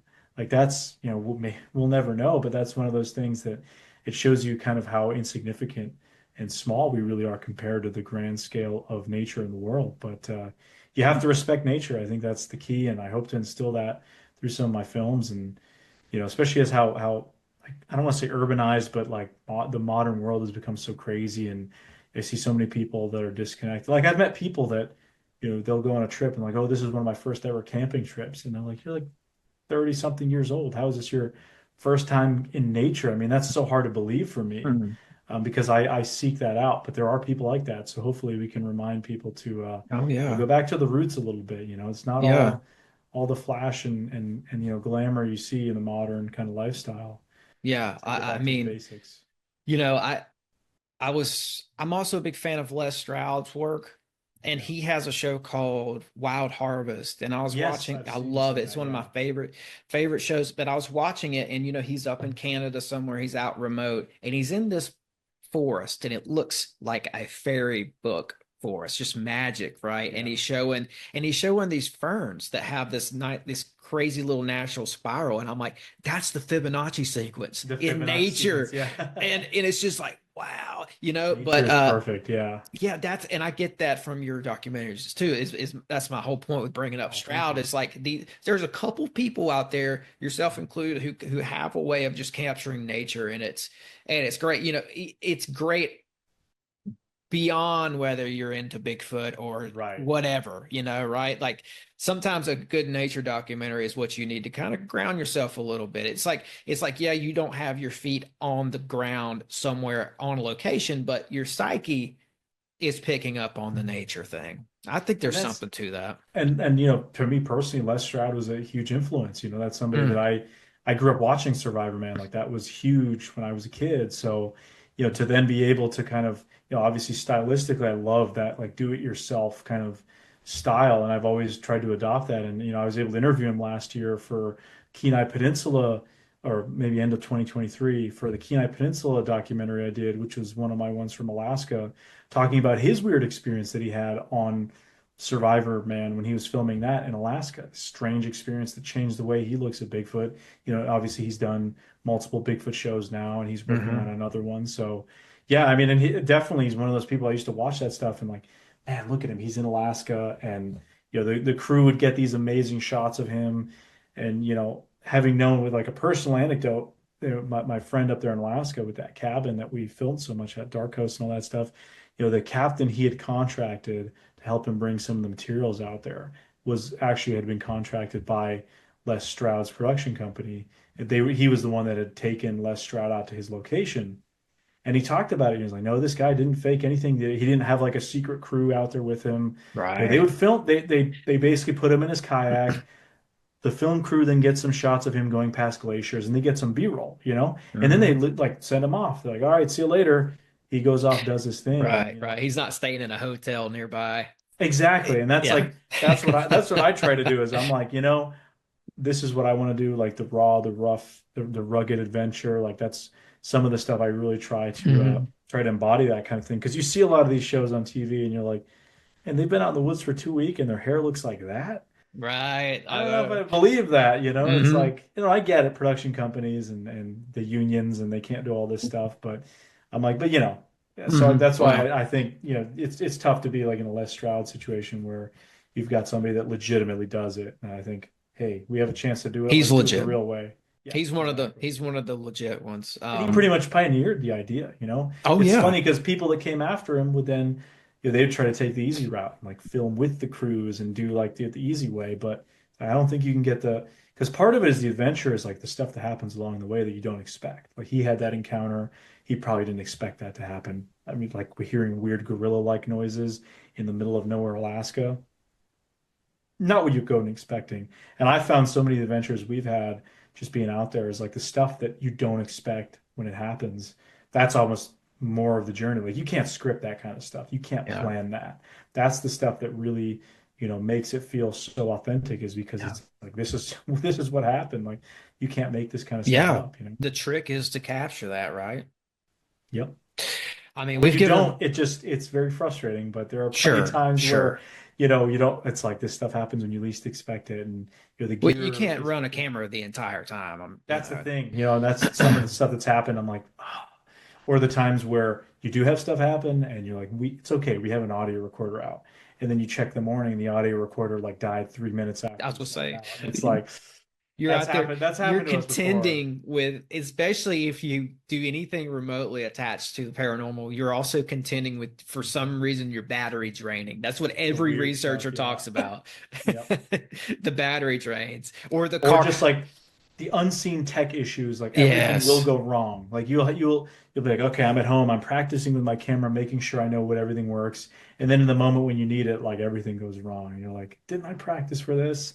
And it just doesn't go right. Yeah. Whether it's, the paranormal Sure. doing that, or it's, just perfect storm. Maybe Hmm. it's both. I don't know. But I've Yeah. experienced, I think, both in that respect, where I'm like, it definitely wasn't the battery because we charged everything, but then there's other times where it's like, it's just, you can't predict what's going to happen, and it's just your camera malfunctioned at the worst possible time. Yeah, you seem like you take your tech very seriously. I can see there's a shelves behind you Yeah, just this is loaded with my tech. gear It's shelf is like right behind me. Yeah. I know you like to lay your stuff out and go through Yeah. everything. It's just like me when I was more of a practicing musician, and I played guitar in a band for a while, and I always went through my pedal board, making sure all the 9 volts were working, making sure every Right, every right. little connecting cable wasn't, about to die. I'd go through my stuff before a gig to Oh, for make sure. sure. But of course, you check all the boxes and you get to the gig and you've got 200 or 300 eyes on you, and that's when Yeah. things go out. Yeah, yeah. It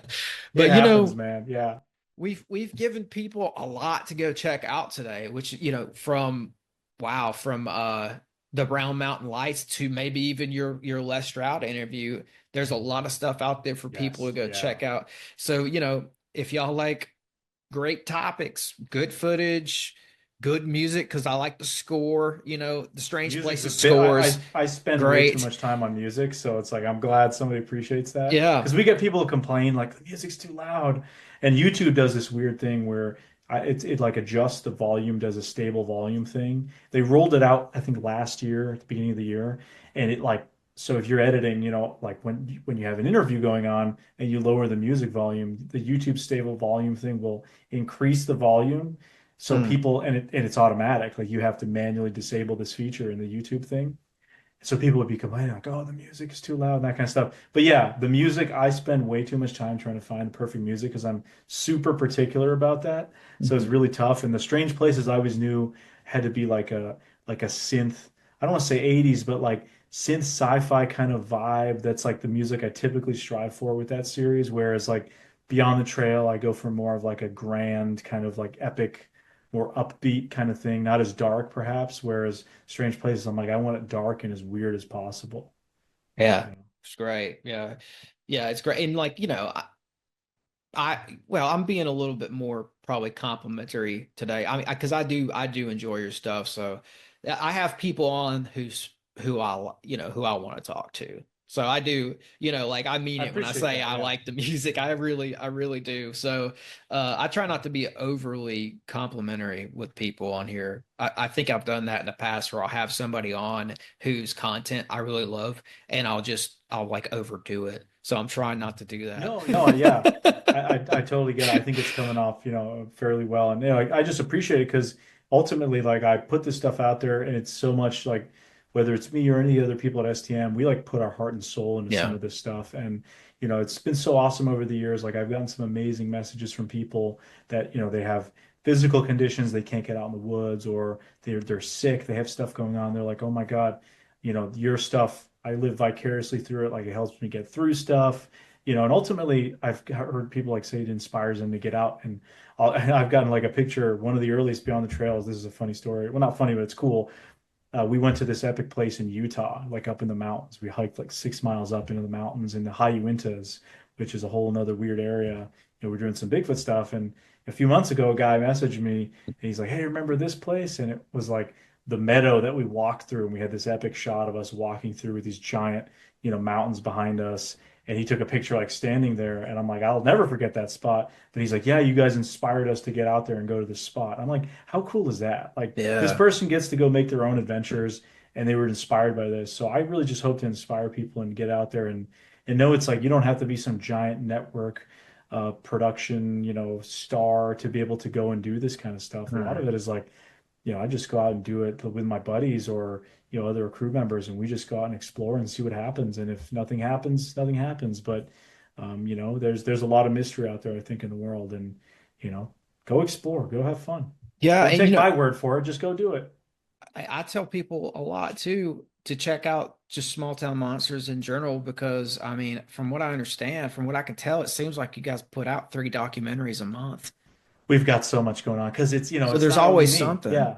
So that's something I should explain is like there's multiple people doing multiple series. So I've got, at this time I have 3 series I do. So I've got Strange Places, which I've been doing since last year.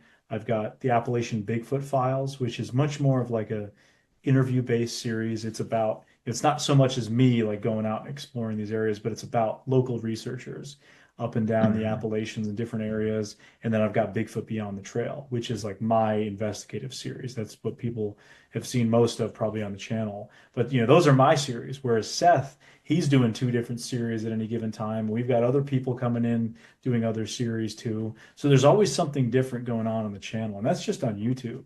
So we have the other films that go to like Amazon and Tubi, and those are a different style too. So we're lucky that we have like a creative team that really loves what they do and also just gets out there and does so many different topics like Bigfoot, other cryptids, UFOs, like Lost Contact film, which is about like the allegedly the only UFO that was ever shot down after World War II. Like there's all these really obscure stories, whether they're from small towns or not. Like we try to cover a lot, and we've got our Kickstarter running at the moment, and that's like a great way for people to get involved if they want to help contribute, because like we are not a giant corporate network, so we do a lot of it, like we've been doing it for 10 years, ground up with like really grassroots support. So if you want to find out more about STM, check out Small Town Monsters or go to YouTube. You'll see we've got like a million different things on there. And again, my specific series and a lot of what we talked about tonight is Bigfoot Beyond the Trail, Strange Places, the Appalachian Bigfoot Files, and then Dark Coast, Hunt for the Alaskan Sasquatch, or Alaskan Bigfoot, which was just like a 5-part series. So you can go back. We actually ran a marathon of that. It's like a 5-hour long film if you have the patience to sit through the whole thing. But we took like all the episodes and combined them. So those are my specific series. And then I also have a channel called Aleks Petakov Adventures, and that's just like a little bit of exploration and some reviews. Like I've done some gear reviews, and I'm hoping to do more. And that's just stuff on my own time. It's a lot different than any of the stuff I do with STM. It's just kind of like less produced, just some of my kind of adventures and other things I find interesting. Awesome. Yeah. Well, I think that pretty much covers it. Is there anything else that you want people to know about or be on the lookout for? Just keep your eyes peeled. Like I said, we're doing our Kickstarter at the moment. So that's always fun because it's a great way for people to actually, you get a lot for backing STM, a lot of rewards and names in the credits and just like there's a million things, right? There's a lot that goes into it. But it kind of helps because it's like people are directly involved with what we're doing. It's not just, like a disconnect kind of thing. So it's cool. But other than that, just keep your eyes peeled. I've got lots more films coming out, lots more awesome adventures, and can't wait to share some of that stuff. That's great. A lot more Strange Places and other stuff too. Well, it's great, man. You go out, you do cool stuff, and you film it, and it's a contagious vibe. So yeah, I recommend people going out and checking out a lot of stuff that we talked about today. And I just want to thank you again for coming on. Yeah, thanks for having me on, man. It was an honor. It was a great conversation, by the way. I thought we touched, like I'm looking back on it now, I'm like, man, has it really only been like 2 hours? We have covered so much. I don't know how we squeezed that all in. I don't either. Like we were in Alaska, Appalachia, we were like all over the place. Man, I love it. That's awesome. Yeah, it's been great. We'll have to do it again sometime. And as always, break the mold, conquer the realm, and thanks for listening.